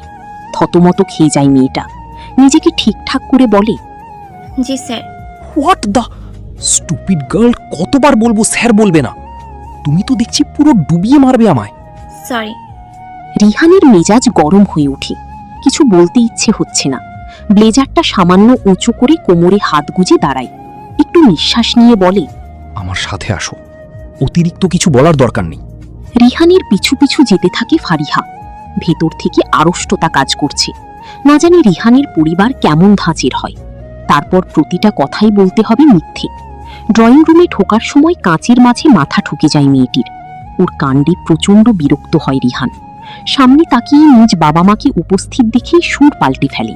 দ্রুত ফারিহার কাছে এসে বাহু টেনে ধরে যেন কেউ বুঝতে না পারে ওদের সম্পর্কটা। গলায় ব্যথাতুর ভাবে নিয়ে বলে, ফারিহা, তুমি ঠিক আছো? ইস, অনেকটা ব্যথা পেয়েছো বুঝি? দ্রুত আসো, আইস কিউব লাগিয়ে দিচ্ছি। আমি ঠিক আছি। ততক্ষণে রিহানের মা রুনা জোয়ারদার চলে আসেন। ফারিহাকে দেখে ভীষণ অবাক হন। ঘাড় সচল করে দাঁড়ায় রিহান। মায়ের উদ্দেশ্যে বলে, মম, ও হলো ফারিহা। আর ফারিহা, এই যে আমার মম। আসসালামু আলাইকুম আন্টি। ওয়ালাইকুম আসসালাম। রিহান, ওর কথাই কি তুই? ইয়েস মম, ওর কথাই বলেছিলাম আমি। ওকেই আমি পছন্দ করি, আর ওকেই বিয়ে করতে চাই। ফারিহা বিনা বাক্য খরচে মাথা নিচু করে রইল। রুনা অধর কোণে হাসি রাখলেন। ফারিহাকে এক পলক দেখে রিহানের দিকে কৃতজ্ঞতার চোখে তাকায়। মায়ের দৃষ্টি বুঝে যায় রিহান। ভেতরে ভেতরে স্বস্তির নিঃশ্বাস ফেলে। ইরফান জোয়ারদার বেশ কিছু প্রশ্ন করল ফারিহাকে। রিহানের কথা মতোই প্রতিটা প্রশ্নের ছাঁকা জবাব দিল মেয়েটি। মুখে কিছু না বললেও মনে মনে প্রশংসাই করল রিহান। যাক, সঠিক মানুষকেই পেয়েছি সে। মোটামুটি সবকিছু ঠিকঠাকই হচ্ছে। রুনা যেন ফারিহাকে নিজের মেয়ে ভাবতে শুরু করে দিয়েছে। রিহানের দিকে তাকিয়ে বলল, তোর চয়েস যে এত ভালো জানা ছিল না। যাক, সুবুদ্ধি তাহলে হয়েছে। রিহান হাসল। ইরফানকে উদ্দেশ্য করে বলল, ড্যাড, তুমি তো জানোই ফারিহা একা। আই মিন, তাতে কি হয়েছে? আমরা আছি তো, আমরাই তো ওর বাবা মা। কথাটা শুনে ফারিহার অন্তরে শীতল হাওয়া বয়ে গেল। অজস্র ভালো লাগা কাজ করছে। বাবা শব্দটা যেন বুকের ভিতর চিনচিন ব্যথা অনুভব করালো। মানুষগুলো এতটা আপন করে নিল ওকে। এ কি, কাঁদছিস কেন মা? আসলে আন্টি আপনারা আমাকে এতটা আপন করে নেবেন আমি কল্পনাও করিনি। রুনা দু হাতে জড়িয়ে ধরেন ফারিহাকে। ফারিহা এবার ডুকরি কেঁদে ওঠে। মাথায় হাত বুলাতে বুলাতে রুনা বলেন, একদম কাঁদবি না, তুই আমার মেয়ে হয়েই থাকবে।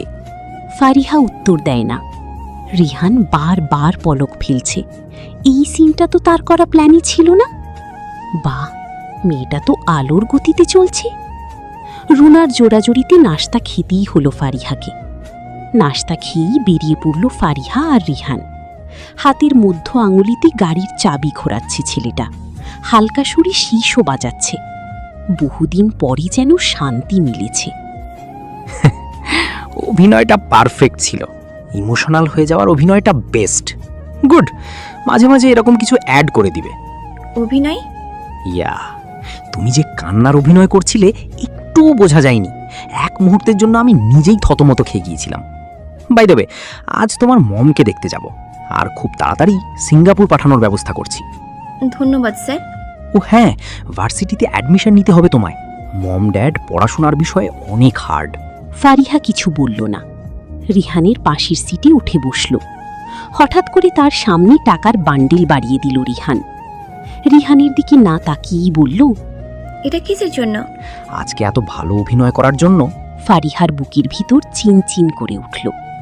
সে অভিনয় করেনি, পুরোটাই ছিল ভীষণ সত্য। অথচ রিহান বুঝতেও পারল না। দুনিয়া বুঝি এমনি। ফারিহা মায়ের দিকে তাকিয়ে বড় অধৈর্য হয়ে পড়ল। আজ দুবার রক্তবমি হয়েছে তার। সে কান্না করতে করতে এলো মর্জিনা খালার কাছে। ভদ্রমহিলা রান্নায় ব্যস্ত ছিলেন। আদিব এসে দেখল কাঁদছে ফারিহা। কি হয়েছে, কাঁদছো কেন? আদিব ভাইয়া, মাছ দুবার রক্ত বমি করেছে। আগে জানাওনি কেন? হায় আল্লাহ, মা নিচে এসো তো। মর্জিনার জন্য অপেক্ষা না করেই নিচে ছুটে এলো আদিব। মেঝেতে রক্তের বন্যা হয়ে গেছে। খাটের উপর অর্ধমৃত ফাহিমা।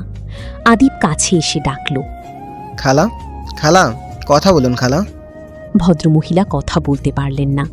দরজার কাছ থেকেই আর্তনাদ করে উঠল ফারিহা। মাগো, মাগো, কি হলো তোমার? ও মাগো। তীব্র যন্ত্রণায় ফারিহা যেন জ্ঞান হারাবে। আদিব কি বলবে বুঝতে পারছে না। মর্জিনা এসে দাঁড়িয়েছে। হায় আল্লাহ, এখনই হসপিটালে নিতে হবে। আদিব, গাড়ি আন। আদিব অ্যাম্বুলেন্সে কল করল। ফারিহা আজ ভীষণ ভেঙে পড়েছে। মায়ের এমন করুণ দশা ও আর নিতে পারছে না। কিছু সময় পর অ্যাম্বুলেন্স এলো। ফাহিমাকে কোলে তুলে নিল আদিব। তারপর বড় রাস্তায় নিয়ে এলো। ফারিহা পিছন পিছন আসছে। কোথায় তার ওড়না, কোথায় তার জামা কাপড়, ভীষণ অগোছালো সব। ফাহিমাকে অ্যাম্বুলেন্সে তুলে দিয়ে আদিব বলল, শান্ত হও, খালা ঠিক হয়ে যাবে। মেয়েটি পারল না শান্ত হতে। আজকের মতো ভয়াবহ অবস্থা এর আগে হয়নি। নিজের মায়ের মৃত্যুর প্রহর গুনছে যেন। গাড়িতে স্থির হয়ে বসে রইল ফারিহা। তাকে জড়িয়ে রেখেছে মর্জিনা। আদিবের বুকের ভেতরটা ভারী ঠেকল। ফারিহার প্রতি তার বিশেষ মায়া রয়েছে। মেয়েটির কষ্টে ভীষণ রকমের কষ্ট হয় তার। হসপিটালের আরেক নাম টাকা। টাকা ছাড়া চিকিৎসা সম্ভব না। ফারিহার কাছে যা ছিল তা দিয়ে অ্যাডমিট করানো হলো। তবে আরও টাকার প্রয়োজন। এর মধ্যে বেশ কয়েকবার রিহানকে কল করেছে, তবে কল রিসিভ হয়নি। রিক্ত হয়ে এলো মেয়েটির দুটি চোখ। চারপাশে কেবল আর্তনাদ।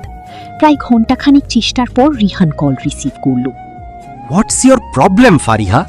দেখছো কল রিসিভ করছি না, তারপরও কল করে যাচ্ছ। রিহান প্রচণ্ড রেগে আছে। সে কিয়ার সাথে কথা বলছিল। এই নাটকটা করার ইচ্ছে নেই তার, কিন্তু কিয়া যেন পুরোই বদলে যাচ্ছে। নিজের ক্যারিয়ারের কথা তুলছে।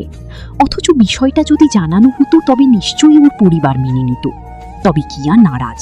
সে এই বিষয়টা জানাতে চায় না। কল রাখতে যাবে অমন সময় ফারিহার কান্না ভেসে এলো। নরম হলো রিহান। সে ভাবল তার কথাই বোধহয় মেয়েটি কষ্ট পেয়েছে। সরি, আমার আসলে রিয়্যাক্ট করা ঠিক হয়নি। বলো, কিসের জন্য এতবার কল করলে? রিহান স্যার, আমার মা। হ্যাঁ বল, তারপর? আমার মা বোধহয় আর বাঁচবে না রিয়ান স্যার। আমার মা হারিয়ে যাচ্ছে, আমি বাঁচাতে পারছি না। ফারিহা, শান্ত হও। বলো, কোথায় আছো তুমি? ফারিহা কেমন করে ঠিকানাটা বলল জানা নেই। কথা শেষেই মা মা বলে আর্তনাদ করে উঠল। এতটা ব্যগ্র হলো যে মাথা ঘুরিয়ে পড়ে গেল। জ্ঞান হারিয়ে ফেলল তখনই। 2 দিন ফারিহার পাগলামি চলল। সে কি করছে বলছে জানে না, শুধুমাত্র মায়ের জন্য তার এত চিন্তা। আশ্চর্যজনকভাবে রিহান নিজেও হসপিটালে অবস্থান করছে 2 দিন। কেন, কোন দায়বদ্ধতা থেকে করল জানা নেই। বাসা থেকে কয়েকবার কল এসেছে, প্রতিবার ইনিয়ে বিনিয়ে বলেছে সে আদিব সকালের নাশতা নিয়ে এসেছে। রিহান সম্পর্কে তার ধারণা নেই। সে স্বাভাবিকভাবেই খাবার অফার করল, সেটা নাকচ করে দিল গম্ভীর পুরুষটি। তার স্টেটাস আসলে এখানে না, সেটা খুব ভালোই বুঝল আদিব। এতে অবশ্য তার কিছু হলো না, সে বরং হেসে বলল, আশেপাশে এর থেকে ভালো রেস্টুরেন্টে নেই। রিহানের ধ্যান ফিরল। সে পুরোপুরি নজর দিল আদিবের দিকে। দুজনের বয়স সমানই হবে। কি বললেন? আপনি এই রেস্টুরেন্টের খাবারই খেয়েছেন গত রাতে, আশা করি অসুবিধা হবে না। চমৎকার বাক্য দুটি শেষ করেই চলে গেল আদিব। পড়ে রইল খাবারি প্যাকেটটা। কিছু লজ্জা, অপমান নাকি অস্বস্তি সেটা জানে না রিহান। শুধু মনে হলো ছেলেটা বড় বুঝে শুনে জবাব দিয়েছে। রিহানের বুকের ভেতর থেকে নিঃশ্বাস পড়ল। সে মানুষকে মানুষ হিসেবেই দেখে, এমন না টাকা পয়সা কম থাকা মানুষগুলোকে সে ঘৃণা করে। তবে চলন বলনের ভিন্নতাও অস্বীকার করার মতো না। সে যে পরিবেশে বড় হয়েছে সেই পরিবেশ থেকে সহজেই যে কারো সাথে মেশা যায় না। আদিব খাবার সাজাচ্ছে। খানিকটা শান্ত হয়েছে ফারিহা। শুনেছে মা সুস্থ এখন, এই জন্যেই কিনা স্থির সে। খালা ঠিক আছে, এবার তো খাবার খাও। ফারিহা কথা বলছে না, ভদ্র বাচ্চাটির মতো চুপ করে আছে। কিছুটা এগিয়ে এলো আদিব। ফারিহা, কি হলো? হ্যাঁ করো। ফারিহা হাঁ করতেই যাচ্ছিল, ওমন সময় দেখা গেল রিহানকে। হাতে ফোন, সেখানেই ব্যস্ত। রিয়ান স্যার? ঘাড় ঘুরিয়ে তাকালো আদিব। রিহান থমকে দাঁড়ায়। ফারিহা বেড থেকে নামতে চাচ্ছে। রিহান হাত নাড়িয়ে নিষেধ করল। রিয়ান স্যার, আপনি কখন এসেছেন? বড় হাসি পেল রিহানের। 2 দিন ধরে হসপিটাল পড়ে আছে সে। তবে বিষয়টা না ঘাটিয়ে বলল, 70,000 টাকা পেমেন্ট করে দিয়েছি, বিকেলে ডিসচার্জ দিয়ে দিবে। কথা শেষে 1 সেকেন্ডও দাঁড়ালো না রিহান। ফারিহা কথা বলতে পারল না, শুধু দেখল গম্ভীর মুখশ্রীর পুরুষটি এগিয়ে চলেছে। ফাহিমাকে নিয়ে বাড়ি ফেরার সময় হুট করেই প্রশ্নটা করে ফেলল আদিব। লোকটাকে ফারিহা? কোন লোক? যে সকল খরচ দিল খালা? আমার স্যার, আমি ওনার অফিসে জব করি। এতগুলো টাকা? আমি আসলে লোন নিয়েছি আদিব ভাইয়া। স্যার খুব ভালো মানুষ। ও, সহসা এমনভাবে কাউকে কে টাকা দিতে তো দেখিনি। উনি ভালো মানুষ। ভালোই হলেই ভালো। অস্বস্তির মধ্যে পড়ল ফারিহা। সামনেটা অনিশ্চিত, কে জানে কি হবে। সে ভেবে কুল পায় না। আসলেই কি ঠিক হচ্ছে সব? মায়ের জান বাঁচাবে নাকি নিজের মান বাঁচাবে? এই দ্বিধার বিপরীতে সত্যি কোনো উত্তর নেই। যা আছে তা হাহাকার, এক দুঃখিনী মেয়ের আর্তনাদ, যে নিজের মায়ের জীবনের বিপরীতে কলঙ্কিত করছে নিজের সবটুকু। রিহান মোটামুটি সব ধরনের ব্যবস্থাই করে নিয়েছে। ফাহিমার পাসপোর্ট তৈরি হলেই সিঙ্গাপুরের ফ্লাইট। সেখানে বিশেষ মানুষের তত্ত্বাবধানে তার চিকিৎসা হবে। ফারিহা আলু কাটছিল, অমন সময় কল এলো। রিহানের কল দেখে হুড়মুড়িয়ে উঠল সে। হ্যাঁ স্যার। কোথায় আছো? বাসায়। এক্ষুনি বের হও। কেন? মম তোমার সাথে দেখা করতে চায়। এখন? হুম। কিন্তু কেন? সেটা তো আমিও জানি না। যদি উল্টোপাল্টা প্রশ্ন করে? আরে আগে আসো তো। জি আসছি। তৎক্ষণাৎ হাত মুখ ধুয়ে নিল মেয়েটি। কিছুদিন আগে বেশ কিছু জামাকাপড় পাঠিয়েছে রিহান, সেখান থেকেই একটা পরে নিয়ে বলল, মা আমি আসছি। কোথায় যাস এই দুপুরবেলা? কাজ পড়ে গেছে মা। এই মধ্য দুপুরে? হ্যাঁ মা, জানো তো রিয়ান স্যার থেকে অতগুলো টাকা নিয়েছি। তুমি কষ্ট করে ভাত ফুটিয়ে নিও। ঠিক আছে, সাবধানে যা তুই। আচ্ছা মা। হনহনিয়ে বের হলো ফারিহা। ছাদের ওপর থেকে দৃশ্যটি দেখতে পেল আদিব। মেয়েটির প্রতি বিশেষ ভালো লাগাটা ক্রমশই বৃদ্ধি পাচ্ছে। সে ফারিহার যাওয়ার পানে তাকিয়ে থেকে নিঃশ্বাস ফেলল। রিকশায় উঠতেই কল এলো রিহানের। বের হয়েছ? জি স্যার। শোনো, মম সম্ভবত কোনো গেট টুগেদারে নিয়ে যাবে তোমায়। কে? আরে শোনো কথা। স্যার আমি একা ওখানে কিভাবে কি করব? শোনো পুরো কথা। হুম। আমি আছি, তবে একটা কথা মাথায় রাখবে, একটার বেশি দুটো কথা বলার দরকার নেই। ইউ নো হোয়াট, আমার মমের কিছু ফ্রেন্ডস আছে, এই আন্টিগুলো এক একজন ভীষণ চালাক। এদের সামনে একদম ভেজা বিড়ালের মতো থাকবে, কোনো গন্ডগোল যেন না হয়। ভয়ে ফারিহার বুক থিম থিম করছে। এদিকে রিহান কল রেখে তৈরি হচ্ছে। মনে মনে আল্লাহকে স্মরণ করছে মেয়েটি। না জানি কি আছে তার ভাগ্যে। রিহানদের বিশাল বাসাটার কাছে এসে থামল রিকশাটা। ভাড়া মিটিয়ে দিয়ে সে চেয়ে রইল বাড়ির দিকে। আলিশান এই বাড়িটা যে কারো শখের বস্তু হতে পারে, তবে এই মুহূর্তে ওর কাছে বাড়িটাকে পরীক্ষা কেন্দ্র বলে মনে হচ্ছে। একই ভঙ্গিতে দাঁড়িয়ে আছে সে। রিহান তাকে দেখতে পেয়ে এই দিকটাই এলো। মৃদু স্বরে বলল, ভেতরে না গিয়ে দাঁড়িয়ে আছো কেন? ফারিহার ধ্যান নেই। সে তাকিয়ে বিশাল অট্টালিকার পানে। কত টাকা খরচ করলে এমন বাড়ি পাওয়া যায়? ফারিহা। এবার ধ্যান ভাঙল মেয়েটির। লজ্জা পেল যেন। রিহান কি কিছু লক্ষ্য করেছে? তার চাহনিতে কি লোভ ছিল? ফারিহা ভেবে পায় না। সুন্দরের প্রতি আকর্ষণ থেকেই সে চেয়েছিল, লোভ তো জাগেনি মনে। সে নিঃশ্বাস ফেলল। গরম উত্তপ্ত তার গতি। ভেতরে আসো। বাক্যের সমাপ্তিতে রিহান তার হাত টেনে ধরল। সহসা এমন করে না ছেলেটা। সে লক্ষ্য করেছে রিহান যথেষ্ট মার্জিত। অকারণে শরীরে স্পর্শ কিংবা চাহনিতে বাজে কোনো ইঙ্গিত নেই। সামনে এগোতেই বিষয়টা আরও স্পষ্ট হল। রুনা এদিকেই আসছেন, মুখে মোহনীয় হাসি। মাশাআল্লাহ। লজ্জায় মাথা নুইয়ে ফেলল ফারিহা। রিহানের ভিতরে ভীষণ চিন্তা, তবু সে বাইরেটা শান্ত করে রেখেছে। খানিক বাদে ঘরে নিয়ে আসা হলো ওদের। নাস্তা দেওয়া হলো। ফারিহা জুসের গ্লাস নিয়ে নাড়াচাড়া করছে। রুনা কাজে ব্যস্ত হলেন। হুট করেই দোতলা থেকে তড়িৎ গতিতে নেমে এলো রিহান। ফারিহা তাকানোর সময় অবধি পেল না। কাম ফারিহা। কোথায়? পেছন পেছন আসো। পুনরায় প্রশ্ন না করে ছুটে এলো ফারিহা। রিহান তার ঘরে এসে দরজা বন্ধ করে দিল। সে শব্দে মেয়েটির ভিতর কেমন করে উঠল। মম তোমাকে আন্টিদের সাথে পরিচয় করিয়ে দিবে, আর বিয়ের ডেটও সম্ভবত ফিক্সড করে বলে আসবে। বিয়ের কথা শুনে চমকে উঠল ফারিহা। তার দৃষ্টিতে ভয়। আমি জানি না, বাট এই বিয়ের অ্যানাউন্সমেন্ট এখন করা যাবে না, কিছুতেই না। ফারিহা আগ বাড়িয়ে কথা বলতে পারল না। তারা দুজনেই চায় বিয়েটা যেন না হয়, কোনোভাবে আটকে থাকুক। রিহানের বিচলিত চেহারা সময়ের সাথে সাথে রং বদল করতে লাগল। হঠাৎ সে বলে উঠল, তুমি মমকে কনভিন্স করবে। আমি? মেয়েটি যেন অবাকের চরম পর্যায়ে অবস্থান করছে। রিহান রকরকে কণ্ঠে বলল, তো সব প্যারা কি আমার নিজের? কাজে কোনো ফাঁকি দেয়া চলবে না, আইডিয়া বের করো। কথা শেষে কোথাও একটা চলে গেল রিহান। ফারিহা তাকিয়ে রইল। অসহায়ের ছাপ তার মুখশ্রীতে। এই কেমন কথা বলে গেল লোকটা? অনেক ভেবেও ফারিহা কোনো উত্তর পেল না। রিহান ড্রাইভ করছে। পেছনে বসেছেন রুনা, আর ফ্রন্ট সিটে ফারিহা। মেয়েটি এমনিতেই চুপচাপ, এখন যেন আরও চুপ হয়ে গেছে। রুনা তার বান্ধবীর সাথে আলাপচারিতা শেষ করে বলল, এ কি মা, এমন মৌন আছো কেন? রিহান, তুইও কি বলো তো, মেয়েটার সাথে কোনো কথা বলছিস না? কথা বলছো না কেন? দুজনের চোখাচোখি হলো। ফারিহার চোখ মুখের অবস্থা দেখে রিহান ভীত হয়ে পড়ল। মেয়েটা সব ডুবিয়ে না ফেলে। 5 তারা হোটেলে এসে স্বভাবতই কাঁচুমাচু করতে লাগল ফারিহা। রিহান আলগোছে তার হাতটা আগলে নিল। বিষয়টা যদিও নাটক, তবু শিরশির অনুভূতিতে ছেয়ে গেল ফারিহার শরীর। আসার পূর্বে রুনা তাকে শাড়ি পরিয়েছে। সুন্দর শাড়িটার সাথে মেয়েটিকেও মানিয়েছে বেশ।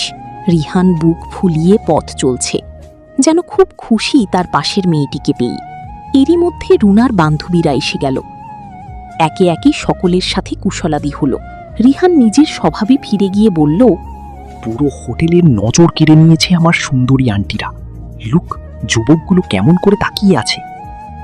পাশ থেকে একজন আন্টি বলল, ও রিয়ান, তুমি সব সময় আমার রসিকতা করো বেটা, এতটাও ইয়ার নই আমরা।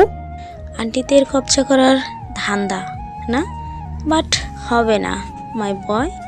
দেখি দেখি আসল মানুষটিকে।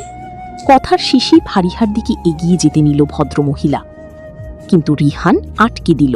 নো আন্টি, আমার বউ এত সস্তা না, গিফট ছাড়া দেখা যাবে না। রুনা ছেলেকে চোখ রাঙালেন। বরাবরই এমন করে থাকে ছেলেটা। আন্টিরা হেসে উঠলেন। এদিকে ফারিহার বুকের ভিতর অসম্ভব কম্পন ধরে গেছে। মনে হচ্ছে এক্ষুনি মাথা ঘুরিয়ে পড়বে। খাবারের টেবিলেও খুব একটা খেতে পারল না ফারিহা।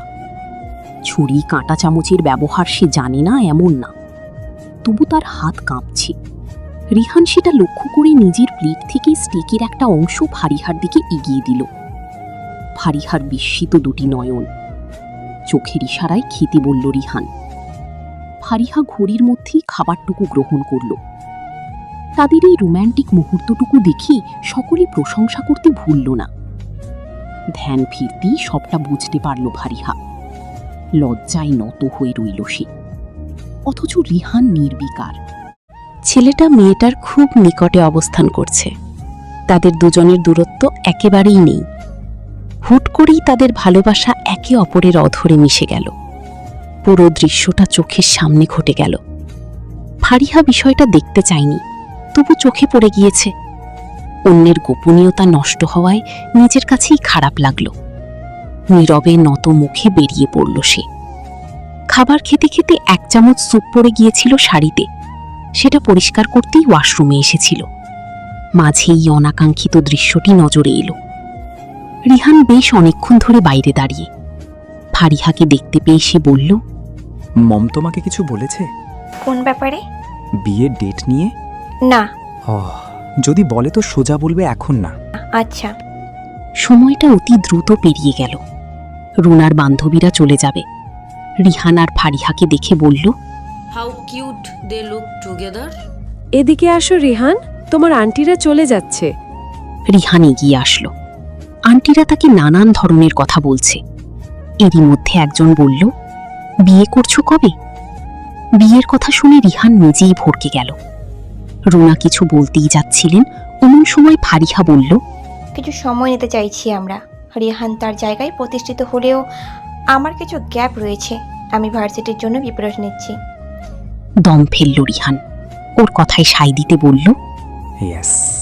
মম ড্যাড যদিও আগেই বিয়ের আয়োজন শেষ করতে চাচ্ছিল, কিন্তু আমাদের মনে হয়েছে আরেকটু সময় নিয়ে প্ল্যান করাটা বেটার, যেহেতু ওর ভার্সিটির প্রিপারেশন নেওয়া বাকি।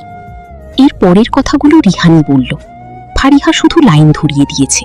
রুনা এই বিষয়ে তখন কিছু না বললেও গাড়িতে এসে বললেন, তোমরা এই ডিসিশন কখন নিলে? আগেই তো বলেছিলাম মম।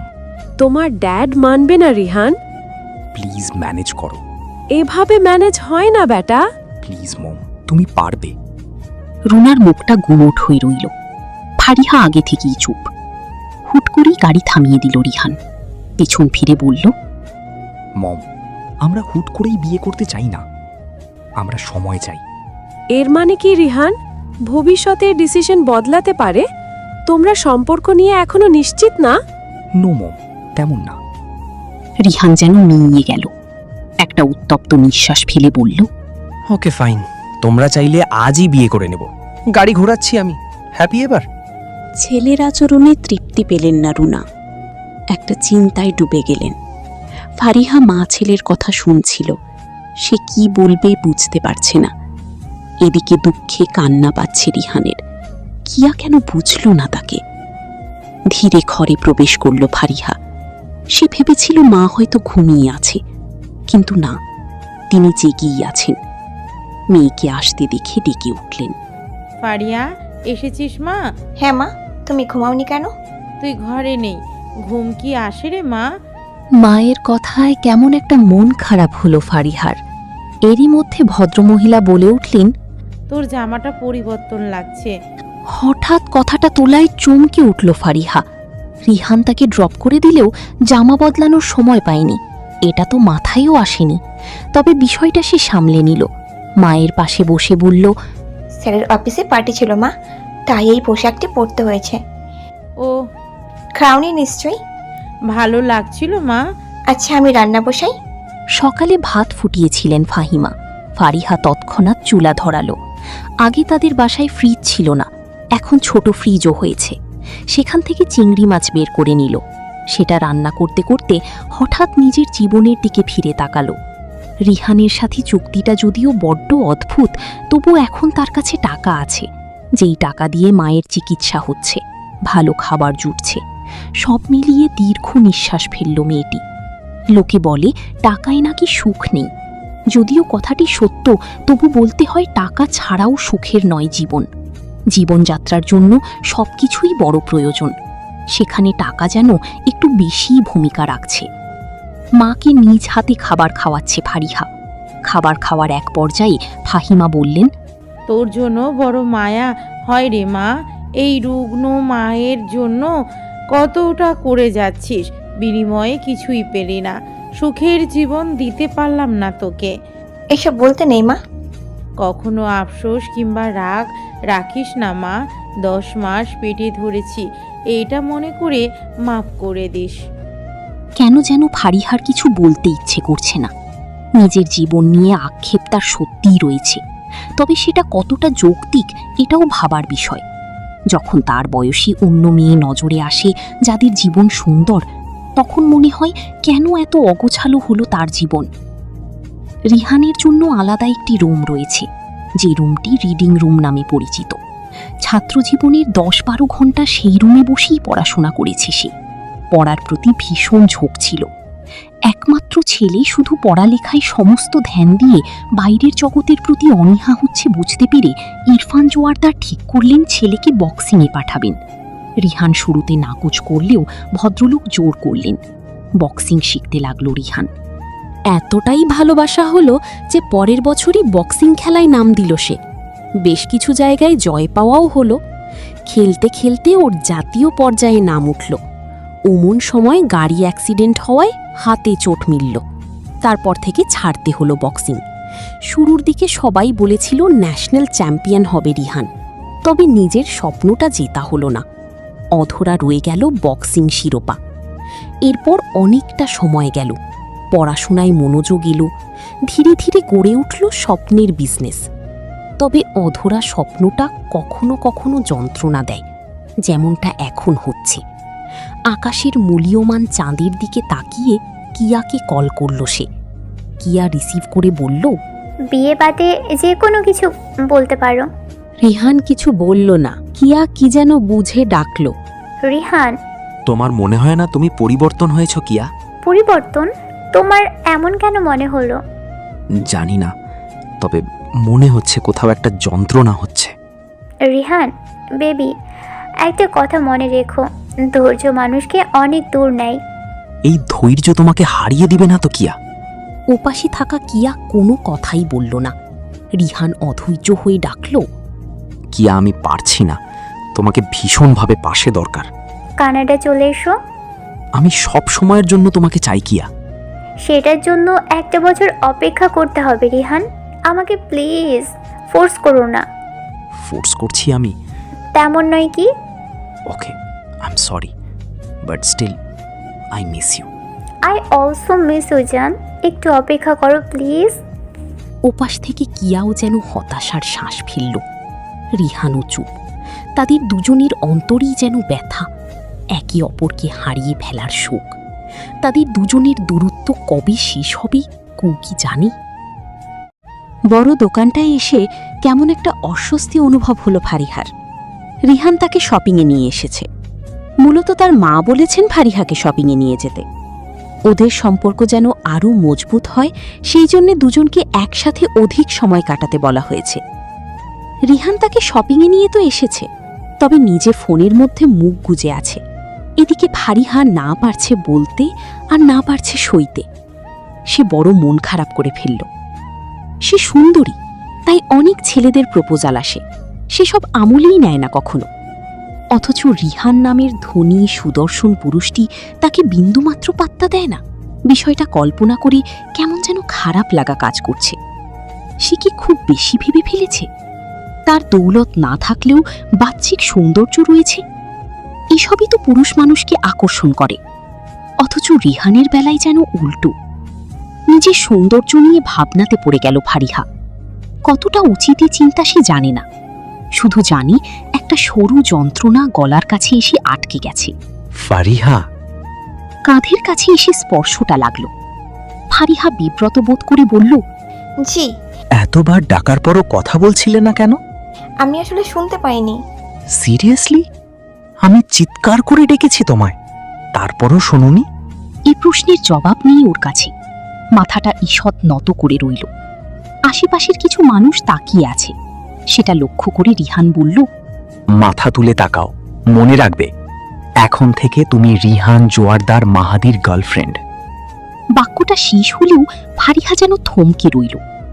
গার্লফ্রেন্ড শব্দটা সহজে মেনে নিতে পারল না। রিহানি পুনরায় বলল, মিস ফারিহা আফরোজ, খুব তাড়াতাড়ি হয়তো আপনাকে আমার সাথে বিয়ের পিঁড়িতে বসতে হবে। রিহানের কণ্ঠে কিছু একটা ছিল, ফারিহা যেন সেটা খুব করে বুঝতে পারল। কেমন একটা ব্যথা মেশানো বাক্য। রিহানের জীবনের সবথেকে খারাপ সময় বোধহয় এখনই, যখন তার প্রিয় মানুষটি দেশে এসেও তার সাথে দেখা করেনি। কিছু সময় পূর্বে এসব জানতে পেরেছে সে। কিয়া দেশে এসেছে এবং ফিরেও গিয়েছে, মাত্র একদিনের জন্য ছিল, অথচ এসব রিহান জানত না। অন্যমনস্ক হয়ে গাড়ি চালাতে চালাতে রিহান বলল, ভালোবাসার রং বদলায়। ফারিহা কথাটা শুনতে পেল, তবে কিছু বলল না। রিহান পুনরায় বলল, এখন যদি গাড়িটা অ্যাক্সিডেন্ট হয়ে যায় তবে কেমন হয় বলো তো? এসব কথাই বিচলিত হলো না মেয়েটি, তবে নড়ে চড়ে বসল। রিহান ফের শুধালো, মরবে আমার সাথে? না। রিহান হাসল, খিটমিটে হাসি। ফারিহা কথা বলল না। রিহানই বলল, হলো না, একদমই হলো না। পারফেক্ট গার্লফ্রেন্ড হতে হবে তোমায়। মরলে একসাথে মরব, আর বাঁচলেও একসাথে। ওর কথাই ফারিহার সমস্ত শরীর মন কেমন আবেশিত হয়ে গেল। তারপর হুট করেই একটা বোটকা গন্ধ পেল। অনেক সময় ধরে তরল জাতীয় কিছু একটা পান করছিল রিহান। সেটা মনে পড়তেই আতঙ্ক নিয়ে প্রশ্ন ছুড়ল ফারিহা। স্যার, আপনি ড্রিঙ্কস করেছেন? করেছি। তোমার সমস্যা?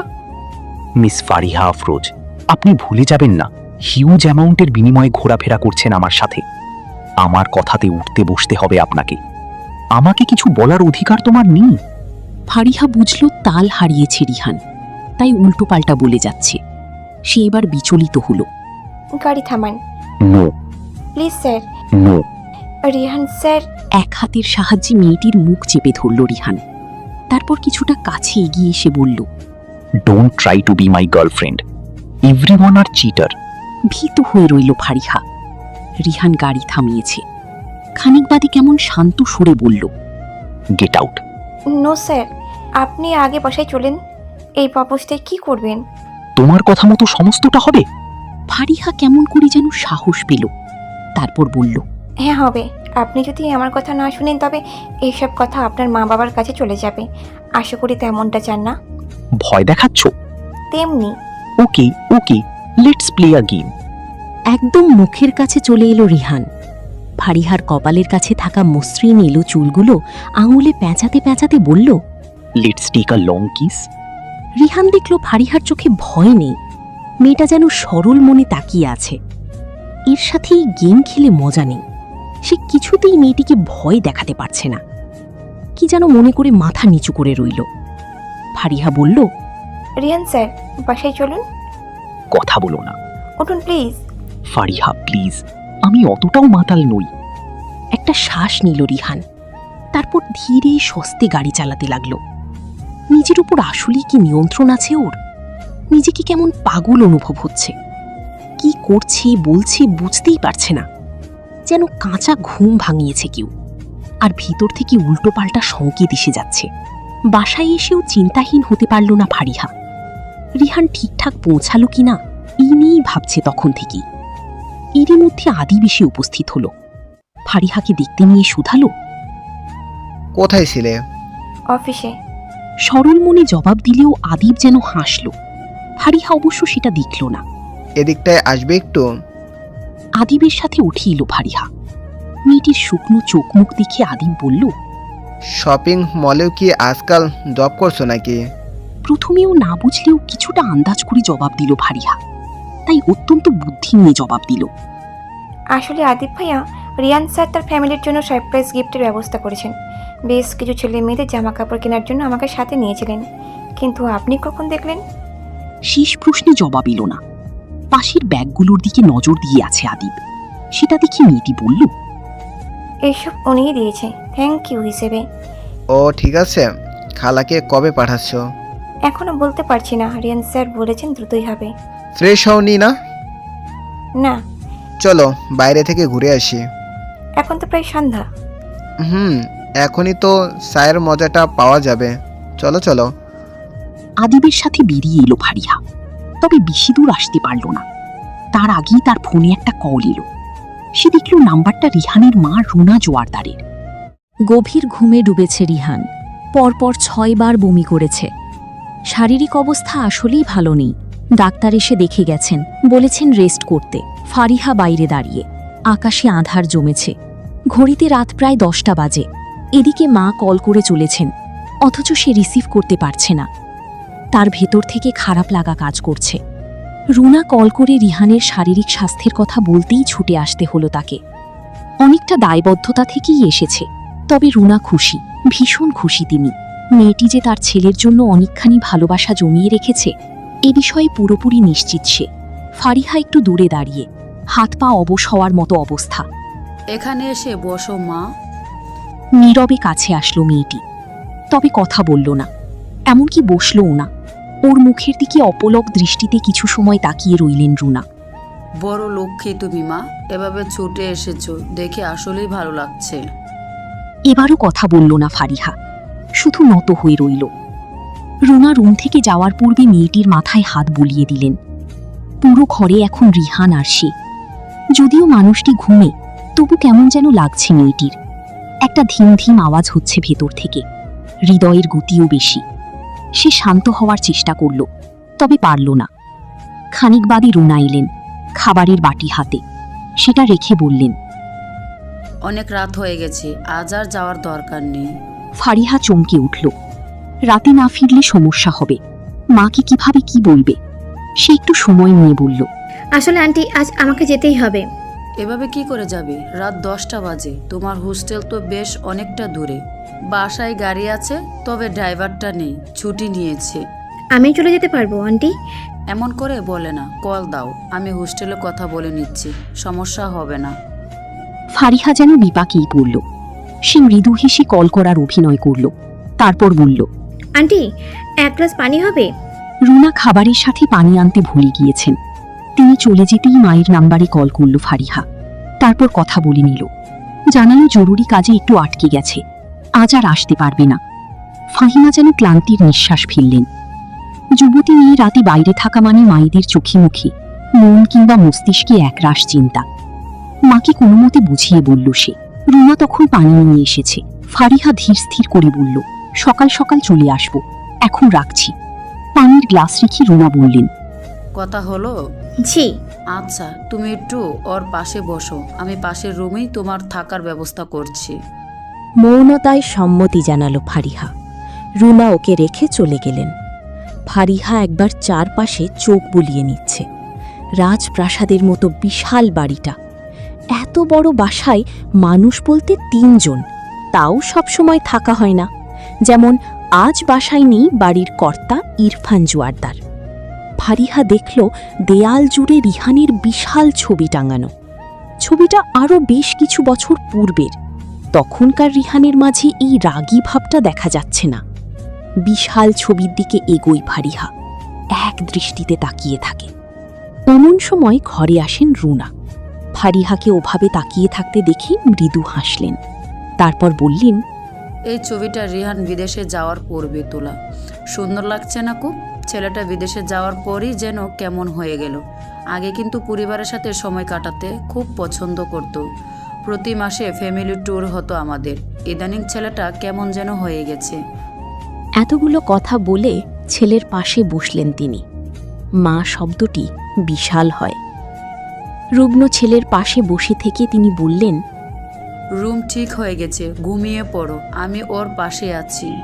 ফারিহা চলেই যাচ্ছিল, কি মনে করে যেন ফিরে এলো। তারপর বলল, আন্টি, আপনি চাইলে আমি ওনার পাশে থাকতে পারি। শুনেছি আপনার শরীরটা ভালো থাকে না, রাত জাগা নিষেধ।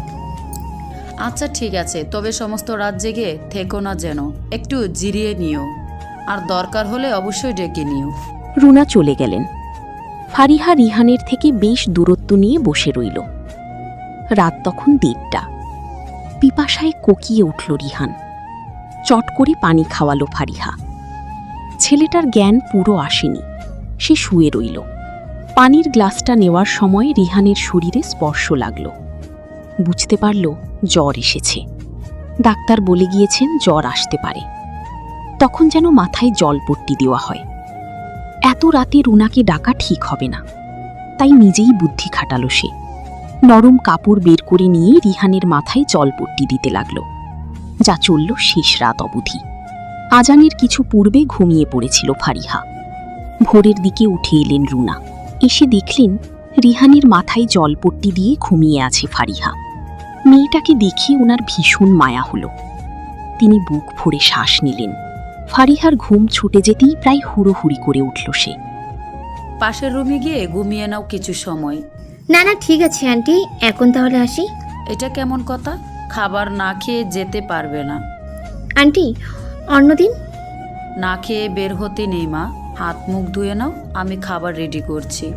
আমি আপনাকে সাহায্য করি। সহযোগী আছে, তুমি রেস্ট করো, সারা রাত কষ্ট করলে, একবার ডাকলেও না। ফারিহা কিছু বলল না। রিহানের জ্বর নেমে গিয়েছে। একটা সময় পর রুনা বললেন, তোমার আঙ্কেলের সাথে কথা বলেছি, তোমরা 1 বছর পরই বিয়েটা করবে। এইটুকু বলি ফারিহার নিকটবর্তী হলেন তিনি। হালকা ছোঁয়াতে মুখটা উঠিয়ে বললেন, আমি জানি আমার ছেলেকে কখনো ছাড়বে না তুমি, সর্বদা ওর পাশে থাকবে, তাই তোমরা যখন চাইবে তখনই বিয়েটা হবে, কোনো জোর নেই। ভদ্রমহিলা চলে যেতেই তাকালো রিহান। শেষ কথাটা ঈষৎ শুনতে পেয়েছে সে।